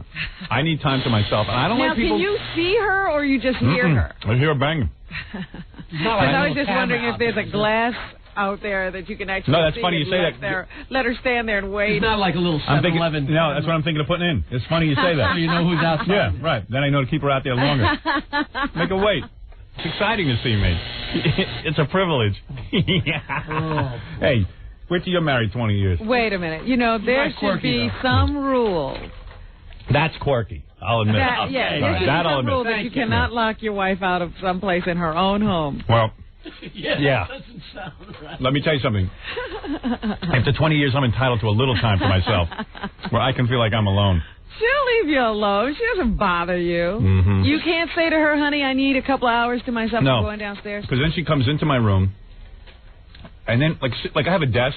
It's like this, like, leather desk. Uh-huh. And she starts looking at everything, looking through the papers. And I go, excuse me. You know, and then I get all like, what are you looking at here? And she looks at everything and she goes, why don't I know about this? And why don't I know about that? And like, you know, sometimes I go through, like, some of the listeners' mail and... You know, like, who is this? And then I got to start explaining my mail. You know, it's like, get out of here. Whose picture is this? Yeah, right. And I'm like, I don't want to explain right now. Leave me alone. I should have kept the door locked. So do you lock the door when you're not there? No. I have a sliding wall to everything in so that you can't get to any of my stuff. Stop it. Oh, yeah. It's all electronically protected so that everything lowers from the ceiling. And like all my junk is completely hidden from view. You're fine. You're fine. Oh, boy. I'm not saying anything. Go ahead. Hey, you know what? Do yourself a favor and don't say anything. Howard, We got to spend the whole day together. What's going on with the fish? Oh, friggin' fish. Another one dropped dead. That's a fish morgue is what that is. What about the shark? I told the guy they're all dead. I'm not. I told them that I'm not. Even the shark in the holding tank? Oh, that one. No, that one's alive. He survived. Safe. Yeah. They will give it back. I put in this fish tank, 700 gallons, because I want to look at the goddamn fish. Now I can't even stand to look in the tank. I think about all my fish that died. Evidently, they made a mistake and punched a hole in the air tube or something. All the fish dropped dead. I said, that's it. No more fish. Put reptiles in there. It's empty? No. The guys restocked it. But I don't know. I'm missing all my sharks. I put a couple of stingrays in there. They're cool. But I pine away from my other fish. I feel bad for them. They put in a couple of other ones temporarily, but they don't look as cool. I had a lot of evil-looking fish. Now all these fish look nice. I don't want nice fish. I want ugly fish. So nice I feel fish handsome. are the only ones that can survive in your septic tank. They all would have lived if the guy hadn't punched the hole. He even said to me, if I hadn't punched that goddamn hole, they all would have lived. Well, what? Isn't he supposed to be an expert? Yeah. I guess he's not. Guess he messed up. Too bad for the fish. Yeah, at least he was honest. Most guys would try to blame someone else. Pitiful. Yeah, I told you all those fish would die. You were right. A lot of good it did them. Yeah, I had a fish one out the other day. Now, here's the deal. If one dies, you got to fish him out because all the other fish start feeding on him, like cannibalism. Oh, well, what's wrong with that? Law of the good. jungle. It's not good because, like, you don't know what they died from. They can get sick, and then they overeat. So, but usually I go, I'll just wait for the guy to come. I don't want to put my hand in the tank because most of the fish have killer teeth and they can bite your hand off. Yeah. Because I have piranha in there and all kind of stuff. Don't you have one of those little nets on it? Yeah, but the net is you got to still stick your hand in. Right? And then I go, ooh. Oh, the net thing is not long enough? Yeah. And the other day I had to fish this one out because they were all attacking it. I fished it out and it came out and I was like, ew, it smells like fish. You know? I don't know, man. So now Laura deals with it. I told her I don't want to know from it. I just want to look at it. I want it to be like a painting. So she deals with it. She feeds them. You could have actually just gotten a big video screen. Yeah. And had all the kinds of fish you wanted. Yeah, that's no fun, though. There's no aggravation involved. I heard that Jackie has, like, burning log videos. Yeah, I've seen it over his house. I gave them to everybody for Christmas. Yeah, I didn't get anything. Well. I tell you, it's a lot cheaper than fish. It doesn't relax you, though, does it? You know. Yeah, it does. Everyone kept telling me fish is supposed to relax you. I'm out of my mind over these fish. You're nervous as a wreck. I'm a wreck. I hate to look in there. I always find a dead one. Relax. And then you're fishing them out and... Hey, want to hear some... Put things in the holding tank? You want to hear from those Jesus Twin guys? They say Slash is joining their band.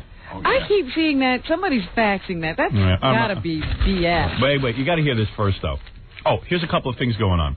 First of all, that guy who won the $1 million kicking the field goal, yeah, he was telling Gary that, what the hell did he tell him? He told him that a whole bunch of pro teams have contacted him now. I was going to say, he must be being recruited.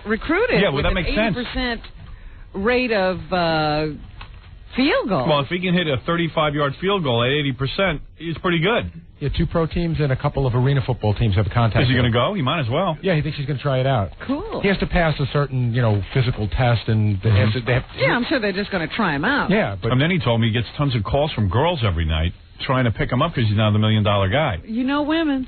They follow the money. I said, dude, what are you getting married for? Go experience that for a little while, then marry. Because he's in love. Have you ever heard of that term? All right. What? We'll see. Guys have penises, man.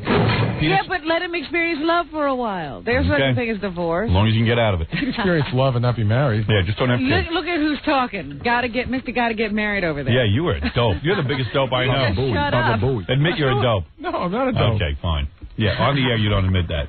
Off the air I don't admit it. Oh, that's not what I heard. Okay, here we go. Valentine's Day. Ruin the whole friggin' weekend? By the way, girls, the $1 Million Man Lance also said his phone number is 516-922-9463. He likes the call. He likes the call, so you can call him as much as you want and proposition him, and he'll get back to you. Tell him every nasty thing that you would do. That's Jackie's phone number. He wants calls from girls so badly. All right. Call me. Also, you know that cop who posed nude, Carol Shire? Yes. So, and then she lost her job? Yeah. And she's pretty hot, right? So She's very hot. Yeah. So she's doing some movie where she's going to do some lesbian stuff. Hey, now. It's a legitimate movie with a lesbian scene. She's not doing a lesbian It's not movie. a lesbian porn film? No. So she says she wants to come on the show, and if any girls want to audition to come down and kiss her on our show. In other words, I guess, I don't know. I don't know what you're saying. I don't either. Howard, she's got to do a lesbian kiss in the movie, and it's got to be a really passionate kiss. It's part of the script. Okay. And she wants to audition girls. She has final approval over who she's going to kiss. They can't just cast anybody. She says the chemistry has to be right. So if women who have some acting ability are good looking, For you have chemistry with anybody. Yeah, Howard. You don't understand when the chemistry. I could have chemistry with a door. That's a guy. Yeah, right. Chemistry. So if you have some acting ability and you're good looking and you're willing to kiss Carol Shia and you want to be in a legitimate movie, come on down here on Tuesday morning at 7:30. And she's going to pick some people, and she's going to kiss them here on the air and decide which one she likes the best. Yeah, no dogs need a fly. But call us in the office. Dogs don't have chemistry? No. You have to schedule an appointment, so call us at 212-314-9322. All right. And, let us know that you're coming down. Boy, she's come a long way. She's in the movie. She's in the movies. There you go. Do you know that they had to cancel production for that morning so that the director could come, and they said it's going to cost about $10,000 for them to shut down production and be here, but it's worth it? Yeah, sure. There's a lot more to this than meets the eye. I think so, Mom. That's the voice in my head. I'm sorry it leaked out on the air. All right. Let me do this for you, because this is kind of fun, as opposed to all the serious stuff we get into. Ponce de la Phone, the world's greatest phony phone call maker. I've now dubbed him that. This guy did some amazing stuff. What has he been up to? Okay, he made 2 phony phone calls. This first one is to the Black Entertainment Television. Okay. Johnny Cochran was on. He is... Oh, okay. He I don't think it was... No, it's not his show. It's not his show. Okay. He was on, and he just called in, right? Yeah, Johnny Cochran was fielding calls. Okay. Here is Ponce de la Phone. Welcome back to BET Talk. Our guest tonight, Johnny Cochran. We travel now to California to talk to Paul. Paul, thanks for calling. You're on BET Talk. Hi, Johnny. Hi there. Let me ask you, are you going to see Howard Stern's movie with a white woman? Got one of those Howard Stern prank calls. We'll pass on Paul. Thank you, Paul. You were successful. Right. Are you going to see... He didn't answer. Oh, dear. Are you going to see Private Parts with a white woman? You didn't say no? Nope. Yeah, why didn't Johnny answer? This is trying to low-key that sort of part of his life. You with a white it's woman. almost like that doesn't exist. Yeah. Yeah, like does anybody ever bring up the fact... He just simply does not address it. So, my dad... Ponce has tape of my dad from when I was a little kid.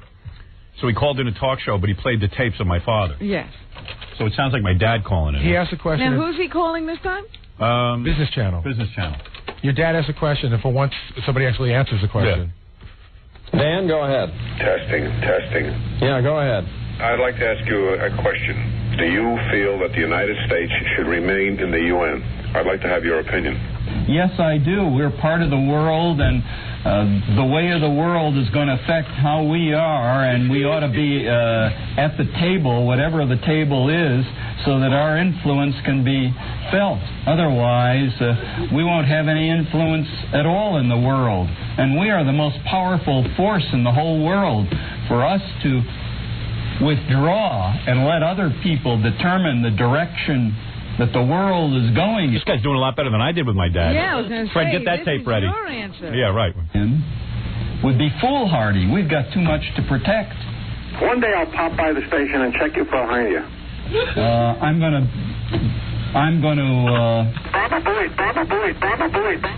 All right, Sean. One day I'll pop by and check you for a hernia.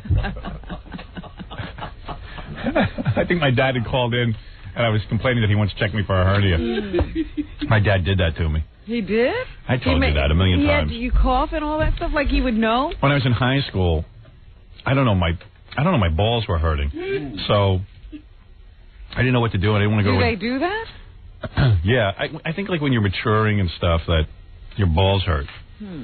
Like there's a lot of growth. I remember like my nipples used to hurt all the time too. Like really? Like the chest part, because I was growing so fast. It was like a giant. That's very interesting. It's like an ostrich.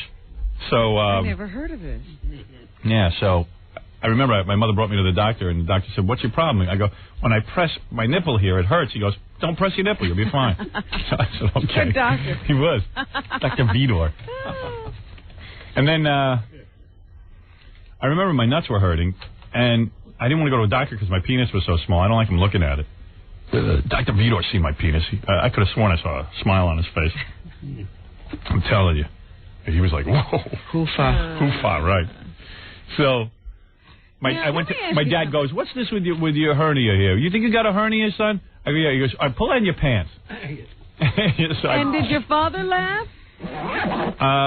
No, it was like real embarrassing. I remember I just pulled him down, and like I know he looked, and I remember even trying to get myself sort of aroused because, real quick, but you can't do it because the more you try, the worse it gets. And in a situation like that where you're nervous. Your dad. And then yeah. I remember he took his hand and he put it like there and he didn't touch it. He just like went underneath and went cough. I don't know, he was checking me for a hernia.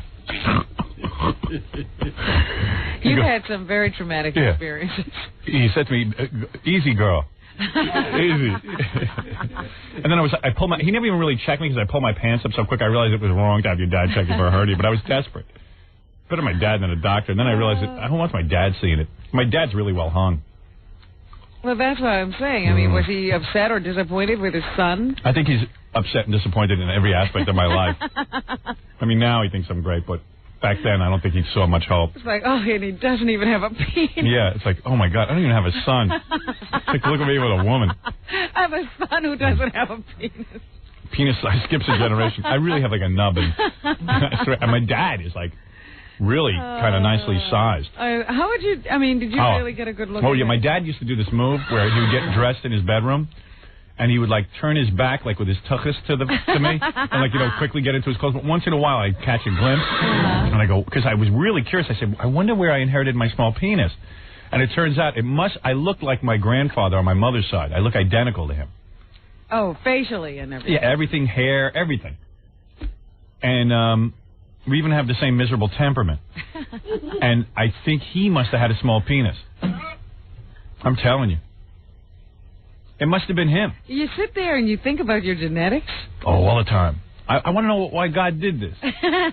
You're trying to trace it. Yeah. My grandpa Saul. Well, let me ask you something. You just made me think of something. Now, when a boy is growing, does the penis sort of grow, or does it have a latent period? It's a little bigger, and then you hit it never happened to me. At puberty, and it just sort of becomes functional. I guess guys who have a nice size, saw some growth. I'm telling you, I never saw any. I never changed from when I was 5.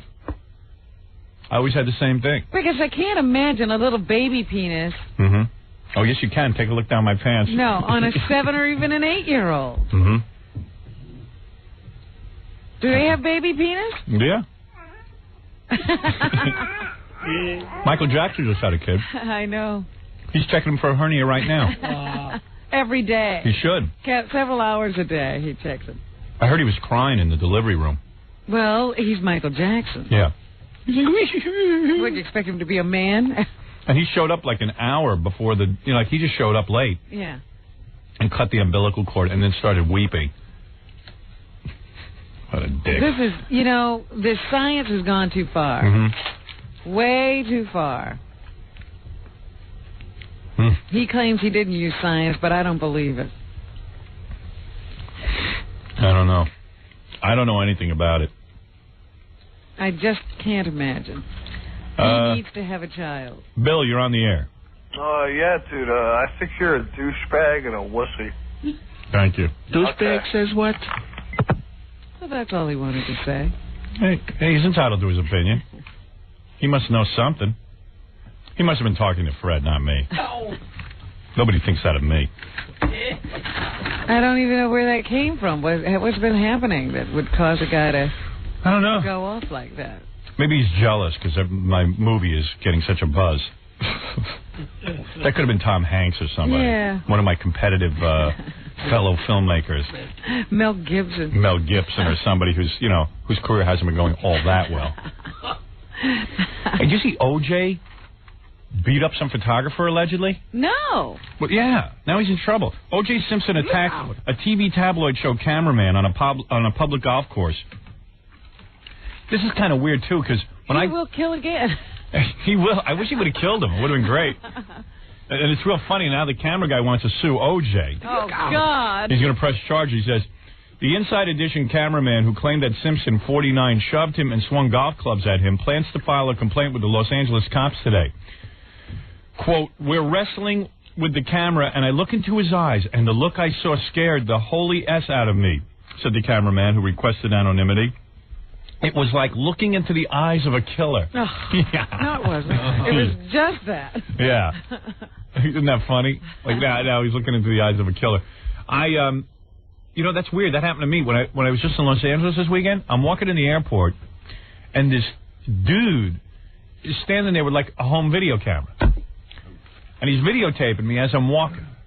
So I'm saying to myself, you know how you always see like everyone gets upset with these guys and like starts shoving them away and yelling at them, hands and pushing, and it always looks dumb. Already always discombobulated. Yeah, like you see like Tony Danza or something getting pissed off and like, hey man, get away, And like I was thinking about, I said, I started to get irritated. The guy was there, and I just said, I look like hell. I just got off a plane. Yeah. Well, actually, I was going to the plane, and I was real cranky because it was real early in the morning, and I was returning to New York, and it was a long weekend, and I'm walking through the airport, and I said, you know what? I'm getting really aggravated. I don't know why. And I said to myself, let me think about this.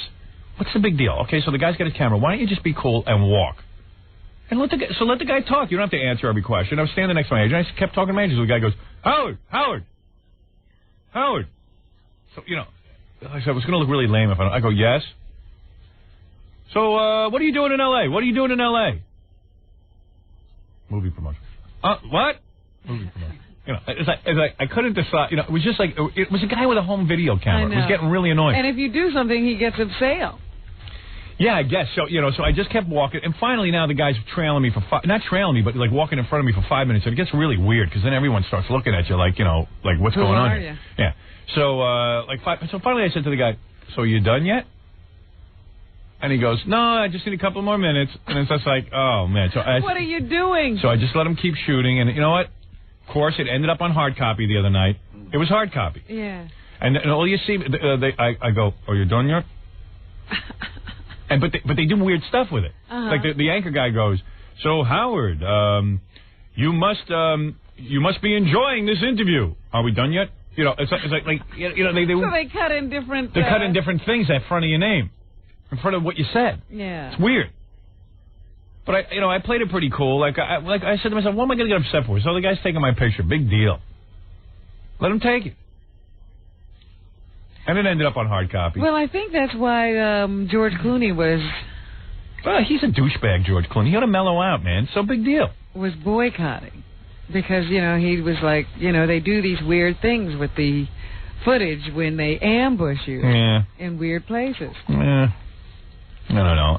If you just keep walking and let the guy take the pictures, who cares? Yeah, but isn't there a moment that you have to yourself? Evidently not.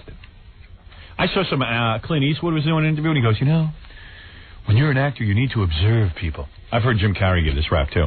You need to observe people, and now when you go out in public and you sit on a bench, people come over and bother you, and isn't every human being entitled to their private moments? Oh, shut up, Clint. Yeah, right. I'm like, dickwad, you got it made. You got tons of chicks, and you look like as old as a cadaver. You got 15 children by various women. Everywhere you go, people adore you. So you know what? Buy yourself a big piece of property and sit out there. Get up in a tree. Yeah. It's like, dude, don't complain. You sound like an imbecile. What a dick. Shut up, Clint. Crypt keeper. He needs to observe people. It's like douchebag. Douchebag says what?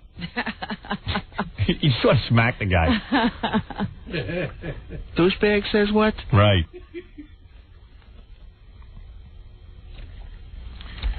This is Dan. Hello. Yes. Yeah, how you doing? Just wanted to find out about you got your new movie coming out and everything, and it's going to go big. So I was just trying to figure out, like, later on, if you go with big top of the celebs, that you're not going to be off the air. What? What did he say, Robin? I couldn't even... What are you talking about? Well, what I'm saying is that... I'm always fascinated how our listeners get along all day. Okay, you got your movie coming out. It's going to go big. That's a given. Well, we hope so. Okay, and after you get on, like, the top of the celebrity, you're up there. Are you going to be still, on the air, on the radio? Are you going to be... Of course. What else would I do? Well, I mean, what am I, a movie star now? I'm no movie star. What am I going to do? I'm going to sit there and wait 4 years for another movie to come out? I got to keep myself busy. Yeah, you'll probably have a line of movies coming out after this one. We'll see. I'll tell you something. The Stupids, too. Yeah, let me tell you something. I put 4 years into making this movie so that it would be good. Now everyone walks out of the movie theater going, "Oh my God, this is such a terrific movie." I'm not blowing smoke up my own ass. I'm telling you what's going on. Well, we showed this to the press now. Now I got 15 magazines call me and 20 television shows. After they saw it, they go, "This is going to be huge. We want to be a part of this. Can we interview this and the other thing?" And I'm very complimented by it. But it's quality control with this movie. I was smart about it. If the movie was a hit tomorrow... But he's sort of not saying that. He just simply means he thinks that when you become a big star, you can't do the radio. Maybe he's right. Yeah, imagine if I was every morning now. Yeah, it's true. Imagine I was a big movie star. How the hell could I be on the radio? You got a point there. Now I see what you're saying. Oh, maybe I'll cut it down to a 2-day week. Yeah. A couple of specials a year. Yes, a couple of radio specials. Keep my hand in it. No, I signed up for 4 more years. I'll be here. I ain't going All right, that sounds good. Although maybe I can get out of it. If I get that big, I got to get out of it. Well, you can buy yourself out. Exactly. Hey, well, good luck to you. Well, thank you. Hey, I look like a real douchebag to all my fellow actors if I'm doing my radio show. Yeah, because it could diminish from your persona. That's right. As a star if you're on the radio every day. That's right. People need to only see me on the big screen. Notice, how often do you see Tom Hanks? Too much. That's a bad example. Yeah, enough already. You're right. I'm sick of that guy. No, you only see him when he does a movie. Exactly. Tom Cruise, you only see him when he does a movie. Personally, I think those guys have the worst careers. Not Tom Cruise or Tom Hanks. You're talking about like the 2 biggest guys and John Travolta right now. But, like when I was talking to Ray Liotta on the plane, he was jealous of me. He was like, wow, he goes, "You're so lucky you got that radio thing going." Well, he's a journeyman actor. He's just one of the working grunts of the acting profession. But there's a guy who did Goodfellas, and that was like a top, but he was hard for him to find another good script. Absolutely. So, I don't have to be at the mercy of that crap. Can't find a script? Don't do a movie. We're not saying he's not a good actor. Right. But there's other guys, they're beating the bushes for parts. Yep. I don't have to do that. I don't have to beat any bush. I'd love some bush. Hey, yo. Oh, boy. Someone screwed up again. Yeah. So, hey, I think, actually, I'm in a pretty good position. You like the idea that you have a radio show? Not really. I'm trying to put a good spin on it. I'm just trying to figure out what you're saying. I don't know what I'm saying anymore. I know I don't want to do this anymore, but I seem to have some compulsion to do it. I don't think that you don't want to do it, because when you don't want to do it, you won't do it. Right. Yeah, right. Thank you. That helps me somehow. I think you... I don't want to get up early anymore. I hate that. Right. That you don't like. Yeah. That's the only bad part of it. So there's some of the circumstances about doing it you don't like, but you like doing it. Yeah. Yeah. I guess. I know. Yeah. You like doing it? Yes. Oh, you do? Mm-hmm. I don't like doing it. I wouldn't like doing it if you didn't like doing it. Right. 6 a.m. Ooh. What time is it in Tokyo when it's 6 a.m. here? I don't know. I think they're... like noon. See, because I'm looking for a place to do the show from. No, Britain, it would be noon. 2 in the morning. No, it would be 2 in the afternoon, wouldn't it? At 6, it's noon. Oh, I think you said Australia. No, I said Britain. Britain? What's Great that? Britain. What's Great Britain? England? Oh, yeah, I know that place. Don't call it Great Britain. I don't know what that is. Got that straight. Me neither. Is Great Britain England? England is part of and Great Wales. Britain. It's England, Wales, and Scotland, and Ireland, part of Ireland. That's Northern Ireland. Yeah, well, we could move there and do the show at 2 or 12 o'clock. At noon we could work. Yeah, but who wants to live there? They have terrible food, England. It's getting better. Really? Yeah. Chicken is real bad. That's all I eat. They've imported some people from other places. Oh, really? They know how to cook now, yeah. All right, let me take a break. We'll come back, and we got a whole bunch of stuff to get. Pat Cooper's coming in for the news. We have, look at this laundry list of things we have to get to. We haven't even played the Mike Walker game. Right, I was wondering, are we going to do that? We got a ton of stuff to get to. We'll be back right after this. You're listening to The Howard Stern Show. More after this. 97.1, The Eagle. 8:31 at The Eagle. This is Brad Baxter. It's 8:40 at 97.1 The Eagle.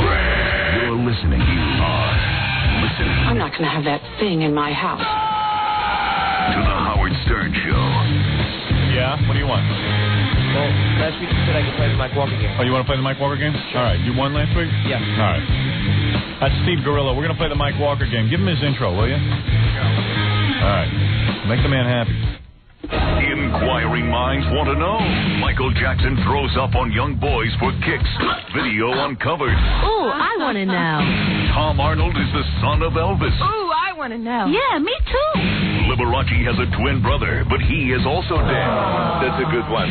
Body Unearthed was also a screaming fag. This is terrible. Who was the screaming fag? 5 different semen samples in the Liberace DNA was the from his screaming fag? lips. Ooh, I want to know. What the hell is going on? Now, here's the man with the stories you want to know.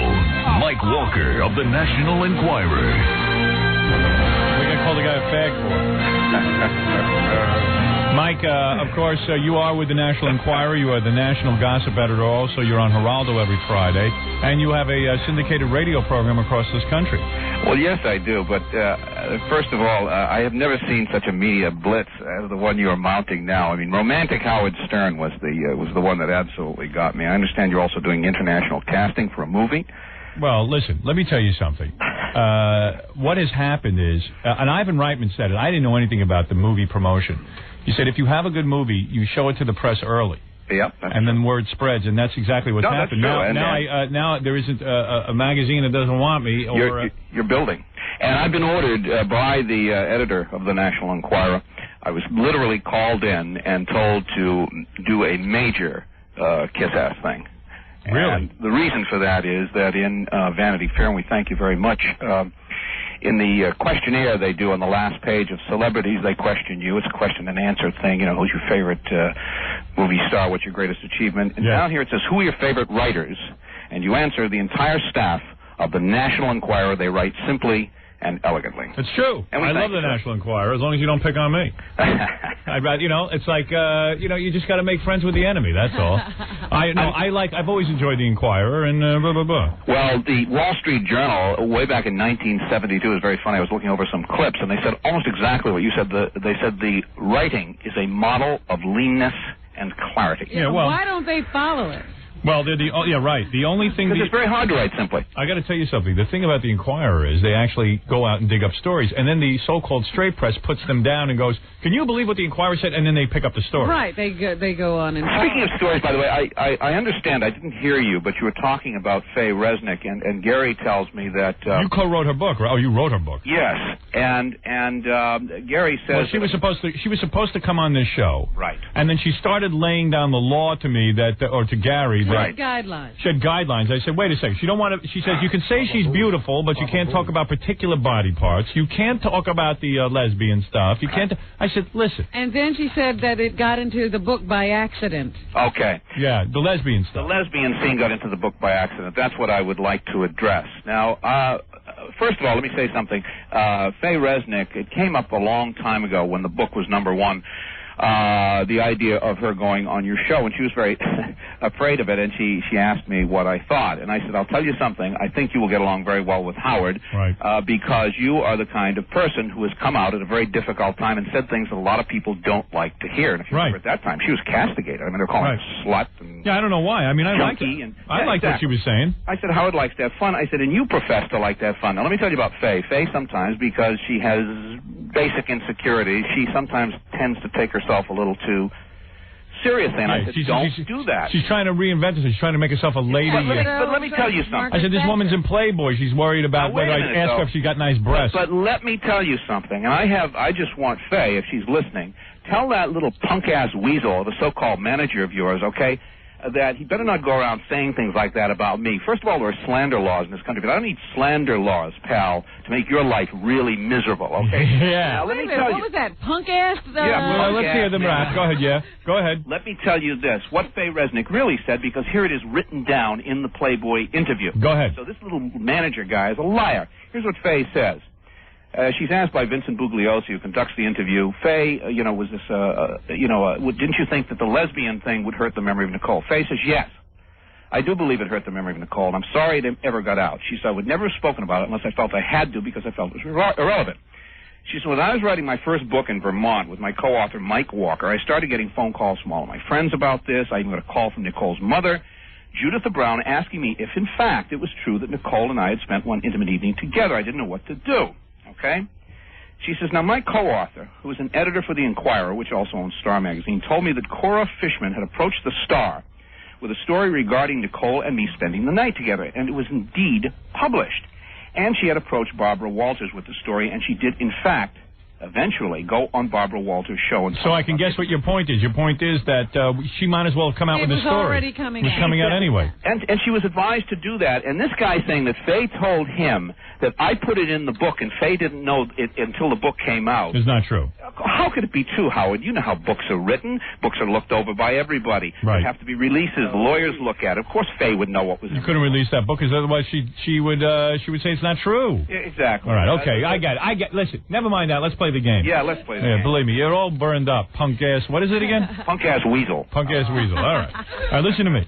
And you know, I like his. Did you hear him? He goes, I could make his life miserable. I don't need him. Because he'll follow you around and catch you doing something. I got a little... No. You're a man with power. The Inquirer can wreck your life. I tell people that all the time. I can wreck their lives, too. It's good to have that kind of power. Yes, you could. Oh, I've wrecked many a life. There you are. There you go. All right. Let's get down to it. Can I just get in one more plug? It's good to be a scumbag. Go ahead. Everybody feeling good about themselves now? How come Barbara Walters can put on the story, the prurient story of a lesbian encounter, and she is a respected journalist? What? Yeah? Right, listen, I want to get to the game. Can I get to the game? Yeah. Mike's on fire. I didn't say anything. He's got hemorrhoids. Mike, let's play the game. You're going to give us... All right, Gorilla's playing also. Fred, are you playing today? No, I'm not. You're not. All right. Sitting out. All right. Here we go. I think Mike's on his period. All right, listen to me. Mike is going to give us 4 stories. Only one of them is false, Robin. You have to pick out the false story. No, one of them is made up. Go ahead, Mike. Okay. Item number 1, binging and purging tips. Princess Di, are you listening? On a local radio talk show, sitcom star and recovered bulimia victim Tracy Gold admits that she'd top off every food binge with a large helping of ice cream because, quote, it sort of made everything come up easier. Hey, let me tell you something. I thought she looked better as an anorexic. What do you think of that? I like him thin. I hear you. All right, item number 2. CBS talker David Letterman yelled help to old pal Johnny Carson after NBC recently nixed his request for old footage from David's days on the network. Mm-hmm. Letterman phoned Johnny and begged him to intervene. Carson agreed, and he made the call, but before he could even finish his request, network brass said, absolutely no way. I don't know why Dave is so surprised that NBC said they wouldn't give him old clips. I mean, they're in competition with him. Why would they give him old clips? Right, Robin? Right. Generally speaking, they do try to cooperate and things like that. All right, number 3. Go ahead, Mike. Here's the naked truth about Téa Leoni. She wears a padded push-up bra on camera. I believe that. During a recent taping, Téa suddenly realized she was downloaded and yelled, "Stop, I'm not wearing my breasts." She ran off the set to rebra, holding up production for 15 minutes. Okay, go ahead. Luke Perry was a nervous wreck after agreeing to kiss Michael J. Fox on an upcoming episode of Spin City. Luke got a bisexual friend to escort him around Big Apple gay bars so he could learn how to play a gay guy and really do the kiss right, but it was wasted effort. Luke and Michael finally decided an on-screen smooch was just too risky, so the kiss scene got the axe. Oh, my. Let's see that. All right, let's see now. You got number 1 is Tracy Gold says she'd eat ice cream before she made herself vomit. David Letterman called up Johnny, said, hey, Johnny, put in some words with NBC for me. Téa Leoni wears a push-up bra, or Luke Perry and Michael J. Fox kissing, but they canceled it because who the hell wants to see that anyway? All right, I'm going to turn to our winner from last week, Steve Grillo, and see what he thinks is the wrong story. I'll go with the Téa Leoni story. Why do you say that? I think she's sexy by herself, and everything else seems too true. All right, Robin? I know, isn't he something? He does not belong on a game show. Why not? It's Stu Drew. And she seems too sexy. Hey, the guy was a winner last week. Yeah, but it's just funny to hear him. But this is what I have to go through. The thought process is sick. I just think she's too sexy. It's too Drew sounding. Too Drew. Too Jew sounding. All right, go ahead, Robin. I think it's the David Letterman Johnny Carson item. You don't think Dave would call Johnny? No. Interesting. I don't think he would call Johnny, and I don't think Johnny would be turned down by NBC if he asked for anything. All right, Jackie, you go. I don't think Tracy Gold would go on the radio and talk about ice cream helping her puke. I don't believe. All right, first of all, I believe all the other ones are very true. I believe the Tracy Gold thing. The David Letterman item, that seems like an awfully big thing to call Johnny and ask him to do, but I know what you mean. That one really gets me nuts. Yeah. But I got to tell you something. My first inclination was the Téa Leoni story, but, you know, she seems like the kind of ditzy, good-looking broad who wants to tell the audience she's wearing a push-up bra. Wait a minute, I got to go get my bra. I don't have my breast. Yeah, and Luke Perry, I believe that one. I'm almost tempted to go with, it's either David Letterman or Téa Leoni. I don't know why I thought Téa Leoni, but I'm going to go with you, Robin, and say David Letterman. Although Letterman does that. He calls people. He really wanted those clips. He really wanted. Wait a second. I'm going to go with Téa Leoni. I'll go with Gorilla again. All right, let's go. Gorilla's a winner. Okay, well, Gorilla was the winner last week, but unfortunately not this week because Téa Leoni is not the answer. The answer is Tracy Gold. As far as I know, Tracy Gold may have used ice cream, but she did not say it was a lubricant. I see. Well, that's the one.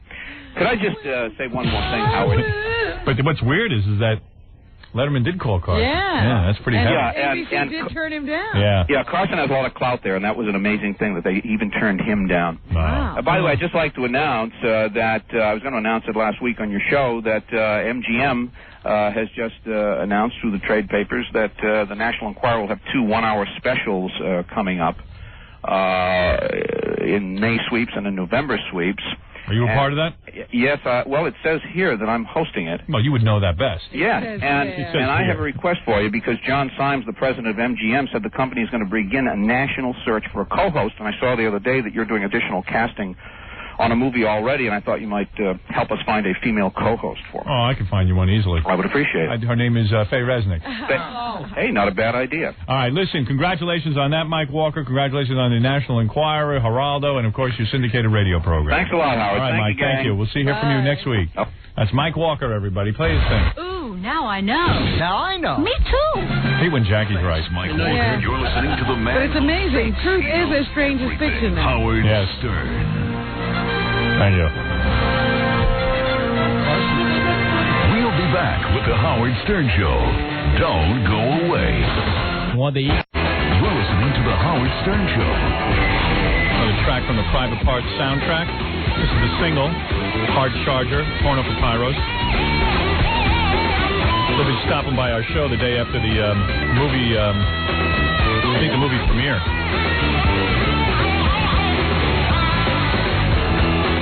I heard him playing this on our station here in New York yesterday.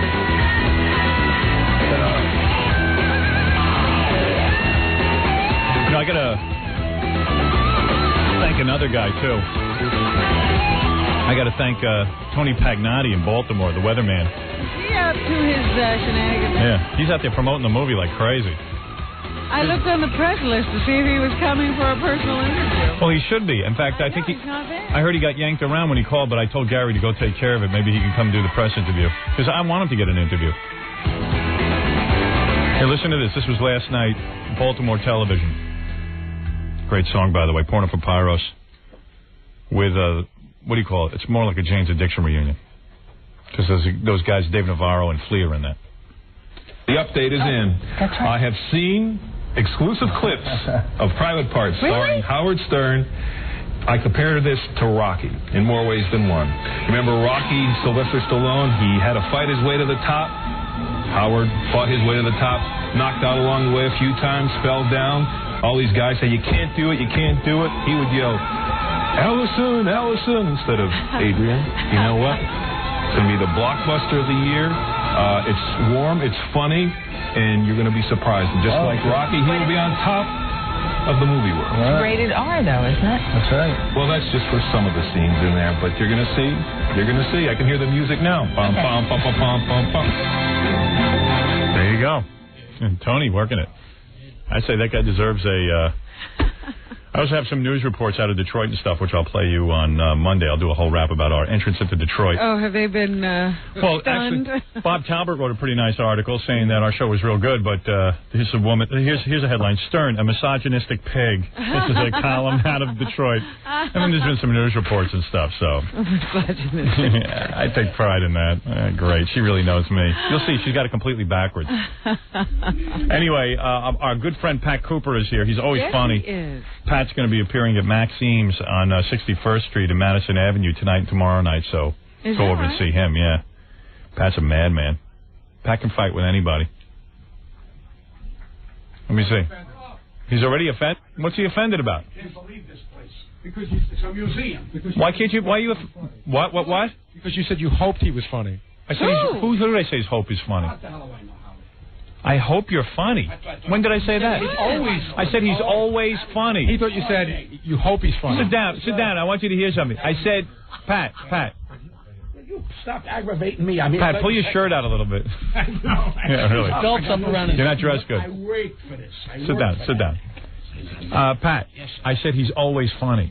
Not, I hope he's funny. Different. I misunderstood. All right. I'm going to go to war. No, with you, you never know. It's a war. Nah, not really. You like the new studio, huh? This is a museum. Yeah, you feel like you're on a real show. I was always on a real show. My imagination. It's a nice little great. studio. This Yeah, is big time. Yeah, big time. Now, hold on. Then you're in A company. Yeah, you're in A company. This is it. I'm impressed. I may cry any minute now. So now you have a new hair color, I see. Hey, Howard, let me tell you something. I got a guy that must be colorblind. What is he, blind? Must be colorblind. You know, a lot he of said it's absolutely brown. I said it's red. Oh my I look God! like a rooster. Are you kidding me? No, you know what he's got? Like a lot of guys when they hit Pat's age. Yeah. Pat's an older gentleman. Yeah. Your hair starts to gray naturally, so you figure Are you put gray, a little. or do you know? I'm white. Are you white? Not really? Gray. White. If I was gray, I could handle it. A guy in show business, Pat appeals to a lot of young people. Yeah. He wants to look youthful He's all the time. He's got to be with his generation. I don't blame you for that. I would do the same thing. I do that. I put streaks and stuff in. I understand that. You know, I dyed my hair blue one time. But I know what you're going for. You want it to look natural. But I even know like guys like Joe Franklin. They always get that orange look to their hair. A show business red, I call it. Well, anything looks good on him. He's a handsome man. I was with him the other night. We roasted. A nice man. Yeah. I like Joe. Well, go ahead. Yeah, very nice guy. That guy is colorblind. Right. I mean, R2-D2 looked more natural than that hair color. What is he doing to you? Absolutely right. I'm not arguing. Pat's a nice-looking man. Why has he got to work? Why is it you can't go to a good color? I went to... Listen to me. Who do you go? Can I tell you a place to go? I went to $100 guys. I went to $50 guys. They all give you the same color? The best guy that ever did it, I tell you, the best guy that ever did it was my wife. Really? Yeah. She's a great guy. Yeah. I mean, you know what I'm saying? Yeah, I know. So, and I said, okay, she put something on, because it is, you know, look, Pat's in show business, been in show business his whole life practically. You're the only one that complains about my hair. No one has the balls to tell you. It's ridiculous. No, they I tell you. Come on. Did your wife tell you? Sure. She said it was very red. Look like a rooster. And it doesn't match your skin tone. That matches my skin tone. No. But also, you know, nobody's hair is one color. Right. And he's got his own hair. It looks like a wig now because he's got the wacky if I color. wore a hat, what are you carrying on? No, it was like no. a wig. What's the difference? Who's doing that? They ought to be arrested. I'm going to turn around and dye again today. No. But you know what's wrong? As soon as I try to straighten it out, it gets worse. Right. Right. I try to cover the red, it becomes blue. What the hell am I going to do? You'll wash it a little bit, a little tone. Should I wash it? I'm going to do that. I'm going to do it. I wash it for the whole day. I will. I wash my head for the whole day. You know what you ought to do? You ought to make your eyebrows purple. You're right. That'll make everyone nuts. Yeah, take the emphasis off your head. But Pat's a great guy. He's always busy. He's appearing at Maxime's on 61st Street and Madison Avenue tonight and tomorrow night. He always does a good show. Goes out there, he gives his heart. Go see the hair. Go see the hair, if anything else. I'll tell you, I'll take it. Honestly, who do you care why they come? I don't care. It just doesn't bother me. I'm not looking to be a Cary Grant here. I like to look clean. Now, tonight they tell me you're opening for Freddie Roman, right? Who's that? You. Freddie Roman? Are you kidding me? I'm pulling your leg. I know that. Who do you war with? You still war with the guys at the Friars? You're not going to the Friars. I did the Kelsey Grammer thing. Oh, you did? It's amazing. I thought you said you weren't going to do any more Friars roast. They asked, well, you know, Jean-Pierre's a dear man. He called me, said, Pat, I thought you were protesting because of Jackie. You have such integrity. I thought that you were... No, it's not integrity. The man asked me, said, Pat, can you come and do this thing? So I closed the show, which I always do. But weren't you upset that Jackie... Wait a second. I remember the last time you were in here. You said Jackie Martling was never allowed to do a roast. Right. You were going to protest and never do another roast. I did protest. You protested till Oh, no, I went. They said, Pat, Kelsey dropped out first because of his problem. Then about a month or two later, he decides to come. What is his problem? Now they had nobody to really do the thing. So Jean-Pierre called me and said, Pat, please. I said, Jean-Pierre, do it because he's a gentleman. Right. And Jean-Pierre is the maitre d'. Now, what bothers me is I get a big list here of the comedy show that's going to go on in a couple of days or something. Right. And I never get invited to these things. What do you mean? What comedy Nobody show? respects me. What comedy show? You know, the one that they have the who's the best comic, who's the best tall, who's they have an award show? show? American Comedy Awards? Yeah, but that's a bunch of baloney. I understand. What are you going to go to that But it bothers me that these people out there don't have the respect for greatness. In other words, you would like a Lifetime Achievement Award. No, I don't want to win nothing. I want them to know that I'm in this business. Right, right. Shecky Green, I love and I adore. Shecky hasn't been around for a couple of years. He's starting to make a comment. He's on the list, but Hackett's on the list. When does a genius go on the list? Do you feel you were overlooked in your career? I'm overlooked on a lot of things. You know why? Why? Because they're intimidated by greatness. Right. And let me tell you that's really true? What do you mean by that? Don't just say that. No, I'm going to tell you why. Why would they overlook you? Because they don't want. I intimidate. I think it's the hair. Are you sure? I think it's the hair. If it's the hair, I'll go bald. Pat, is it because you don't make a lot of friends? I got a lot of friends. Not in show business. Show business. Listen, the difference between me and some of them, I'm in show business, not in show war. Pat, let me ask you something. Let me ask you something. Now, you're going to get upset. There's a guy on the phone. He says he's watching TV the other day. Yeah. Now, don't get upset with me, okay? Just hear me out. The guy says he's watching TV the other day. Did he say something? I didn't set this up. The guy just called in. I have it on my computer here. Says, Captain Jenks saw Pat on television bad-mouthing me. Now, I don't mind. Should we talk to the guy? Wait, here we go. Here's a repeat. Wait a minute. No. What are you talking about? I don't know. Do you want to hear what this guy has to say? Okay, let's hear what he has to say. Badmouth you? Yeah, why would you badmouth me? Let's straighten it out. Let's straighten it out. That's what you need for your show. No, I don't believe you would. Captain Jenks, what are you saying? Hey, good morning, everybody. Captain Jenks? Captain Jenks. How you doing, Pat? He's a captain in the Army. Go ahead. Yeah, this was a couple weeks ago. Yeah. On USA Live. Yeah. USA Live, Pat, does that ring a bell? Oh, go ahead. Go ahead. Yeah. What did I say, Captain Jenks? Well, you were on USA Live, and I called in to try to do a Howard Stern call. Yeah. You know? Yeah. And I asked you about Howard Stern, and you flipped out. Christine, the blonde-haired girl. So what did he say? He flipped out. He was like, don't bother me about Howard Stern. Howard Stern has nothing to do with this. This is my segment here. Don't talk about Howard. Well, that's bad-mouthing me. It's on tape. That's all. That's so you didn't even say that? It's on tape. Are you lying, Captain Jenks? I'm not lying. Captain Jenks, it's on tape. But I wouldn't even mind if you said that. Excuse me. Captain Jenks, you made a statement. The thing is on tape. Right. So if I'm wrong, you're out of order. Jenks, are you making up a story? No, I'm not making it up. Do you have that on tape? First of all, what are you, a cop? Right. What are you, a cop? No, I'm a guy. Get a job, you ass. And Jenks, I don't understand. Wait a minute. Hold on. Is that your life monitoring this man? Right. He needs a monitor. Are you sick? This man don't need a monitor. Hey, hold on. Every time. What are you doing to become a star? You're sucking this guy's legs. Are you crazy? Jenks. I don't believe I'm serious, Howard. It's on the tape. You have tape of everything. Why don't you have tape of this? Because they hit the delay. I heard it in the phone. Please. I'll tell you why. You know why? Because he couldn't get through, so he's pissed at me. Pat, it's just that whenever Howard... It's on the tape, you dummy. Let the guy turn around and play the tape. Howard is brought up and you're on another show. Oh, get off my back before I got to lose my head with you. All right. Dummy. I think there's nothing there. Now listen, nothing there. Not out of order. Don't blame me. Don't blame me. It's on the tape. Rat bastard. What a troublemaker son of a bitch. All right, everybody calm down. Here's what we're going to do. Calm down. You bring the thing in. You throw the bomb. What do you want from me? The guy called in. Don't blame me. Ignore these guys. All right. Ignore them. The other three guys. I think it's funny. Everything until today. I turn around. I said to myself, you want to get a phone call from a guy? There's a guy on the phone. I didn't set this up. He says he was at one of your gigs. You spilled the drink on him. Do you want to hear that? Do you want to speak to this guy? That's up to you. I think it's funny. If you're going to get upset, if you can't handle it. I'm upset being alive. All right. Kenny, you're on the air. What are you saying about Pat? Hey, how you doing? Am I on? Yeah. You're on. Go ahead. Listen, Pat, I was the guy. I was at the comic strip. You were sitting, on the stage. Where's the comic strip, first of all? Right. Where is the comic strip? In Manhattan. All I know you live in Vegas. You were in the comic strip in like October or something. Yeah, all right. So what happened? He was in town. I was sitting on the VIP area over there. Was I working there?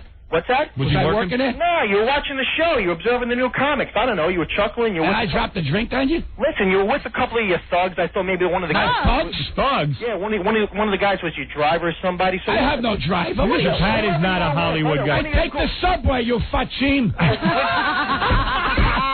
You fat cheem. I take a subway.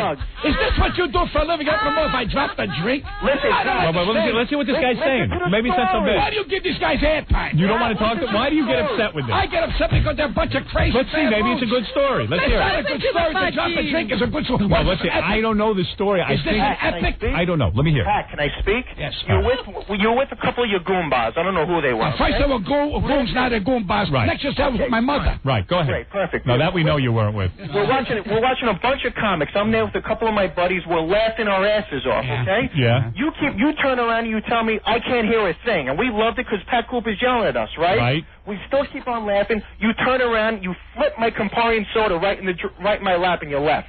I couldn't believe that. It was, Pat, it was sick. You were acting like a child. You were acting like you were 15 years old. Pat, you know anything about that? True. It was a comedy club, for Christ's sake. We were laughing. We were having fun. You couldn't hear anything? Hold it, Pat. I'll tell you exactly why I went. I know who was there. Right. I was sitting with my friend. Trying to enjoy his show. Sid Bernstein. Sid Bernstein, the famous promoter. Hold on a minute. Never dropped. Where did they come off? He's trying to badmouth you. No, well, hold on. Right. Hold on. Let's assume I dropped the drink. Go ahead. All right. You get up in the morning. Wait, let me finish. Let's assume I have more manners on my toe. This is already crazy. Don't you ever say I have no manners. I have class, I have style, I have manners, and let me tell you something. If I dropped it, say for argument's sake, I dropped the soda around you, maybe something turned and I walked out. Wasn't intended to be a wise guy. You walked out right in the middle of the show. You shut up and lay down and die for 5 minutes. Right. In other words, you're trying to have a life. Why is this guy? What I want to establish is that you would not put them on the air unless they could attack. No. I don't want to go into this. Hold on. No, the guy had an interesting story. If Mother Cabrini called and said, I want to talk about Jesus, you say, we got no time. Right, you're right. They get You're somebody right. who wants to stab and kill and stab. Right. I'm not taking any more. I'm not going to take any more. Take all you want. No. Tell you one thing. What? If I'm wrong, I'm a man to say I'm wrong. Right. But I'm going to tell you something. That guy's wrong. I know. You're a gentleman. In the morning and drop the drink on his fazool. You're a gentleman. Pat. He's excited that you dropped a drink. He's not excited. He said I had no manners. I disrespect that. Right. That's wrong. And I know you. Give him a story to tell. Don't remember, you I'm a genius of myself. Pat. But I just want to establish. They're trying to get under your skin, don't you see? But you let them get under my skin. Why not? It's funny. Yeah, go ahead. The thing that I want to establish, because in all of this craziness, people might not get it. You actually were at the comic strip. We went to have a fun night. I went with Sid Bernstein. This actually could be a story because he was there. And when did you leave? Here's what probably happened. I didn't leave and walk away with this. Pat probably got up.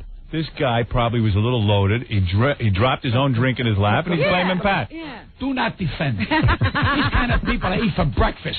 Because I could never get up. No, I know you're very emotional. Of course I'm emotional. Somebody accuses you. Of course. Okay, listen. I badmouth you.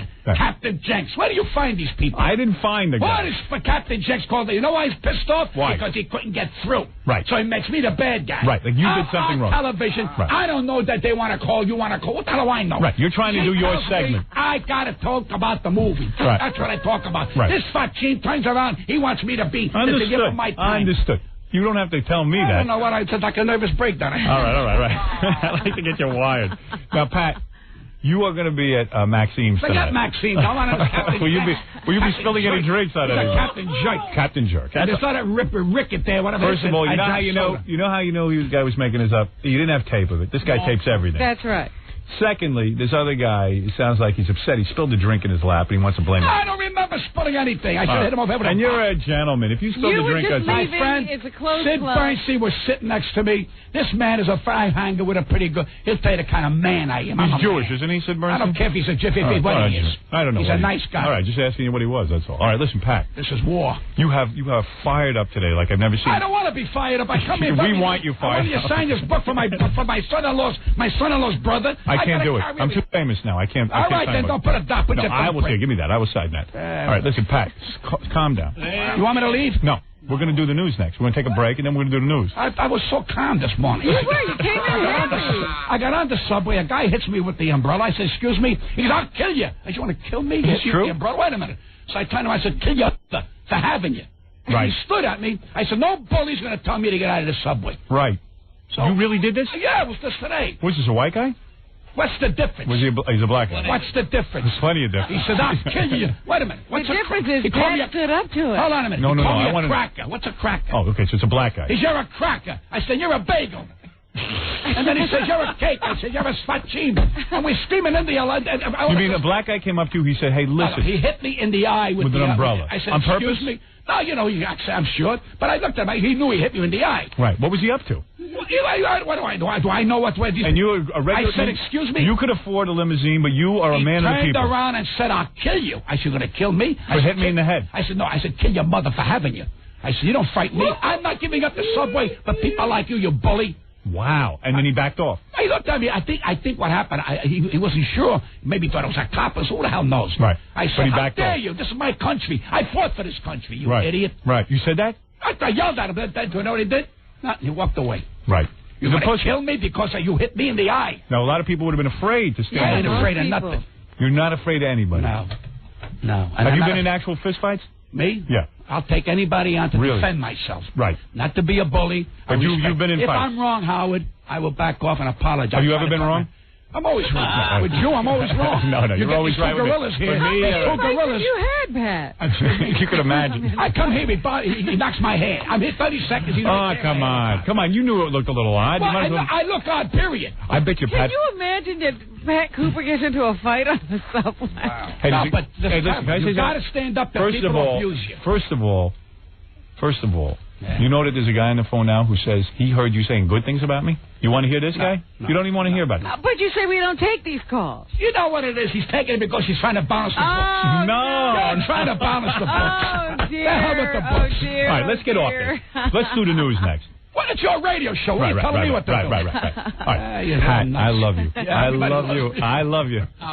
What? How badly would you have loved to have been in that subway? Oh, I would have loved to have seen that. I wish there was film of that. Let me tell you something, my friend. And you wouldn't have been on that to subway. get into a physical Howard, fight. I swear to you. Would you have beaten that guy up? Howard, let me tell you something. I bet you fight like a retard. Do you fight like a retard? He would have never got to that. Why? He would have never got to that. Why? Because the man, I tell you right now, he had to kill me. Because you take my dignity and my character, well, you better kill me. Wow. That son of a bitch would have had to kill me. You're a real man. I'm not a man. I wish you were my father. What do you think of that? I wish you were my father. I am your father. Right. No wonder my hair's turning red. Oh, brilliant. Is your pubic hair gray? No, I don't. Do you dye it? Who looks at your pubic hair? You don't look at your pubic hair? I never looked at my pubic hair. You know? I got my own problems. This guy thinks we're in a mirror. Look, I got he knows. What color is your pubic hair? I don't know. Pull down your pants. Let me take a look. Are you sick? Just pull it down. You have to show the penis. Look at my pubic He's hair. no Jackie Martling with a marshmallow in his butt. Pull your pants up. Yeah, what happened with that marshmallow? Let me tell you something.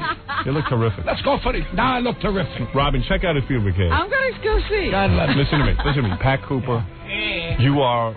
I don't care about American Comedy Awards. I'm telling you, you are the top comic in this country. You know what? You win our award. You win our award. Thank you. You want an award? Here's your award. No, it's right here. Award. Right here. Here it is. You deserve it. I want just recognition that I'm in this ball game. And I'm going to tell you something. Not many guys would stand up to a black guy like that. It's not a question of standing up for a black or white. If it was a white guy, do the same thing. How dare you push me? I take the subway every day. Right. I take the subway every day. I pay my subway. And you know something? Right. I ain't let nobody tell me I can't ride that subway. Right. They look at you. Everybody's intimidated. You are not going to be a prisoner. Kiss my ass. That's what I tell them. Good for you. They ought to be ashamed of themselves. Ashamed of themselves. Kill me. Is it true when you perform? That's what I heard about you. Because you are a consummate performer, that if someone serves drinks while you're performing, you will not perform. No, not true. You know what I tell them? What? Serve. You do. You got to make a living. Nothing bothers you. Go. All right. You're paying me? Go. I got news for you. What? They can turn around and walk out. I can't hear you. Can you talk a little louder? You stop it. All right, listen. Pat. Let's go to the news. Pat, let me take a break. Where did you hear that story that he doesn't... This guy, he's more stupid stories about me. I'm a quiet guy till I come here. I was doing good. You know something? I was therapizing myself. I was going into therapy for myself. You're doing great. Listen to me. You got to rest your vocal cords now. I got to look at black glasses. All right, listen to me. I'm talking to a blind guy. Yeah, I know. You can't see a thing. There's barely a human being inside of me. Trust me. All right, listen to me. We're going to take a break. Okay. All right. Joan Rivers. Yeah, why does she get a radio show? I just know how to set them up. Who the hell is this woman?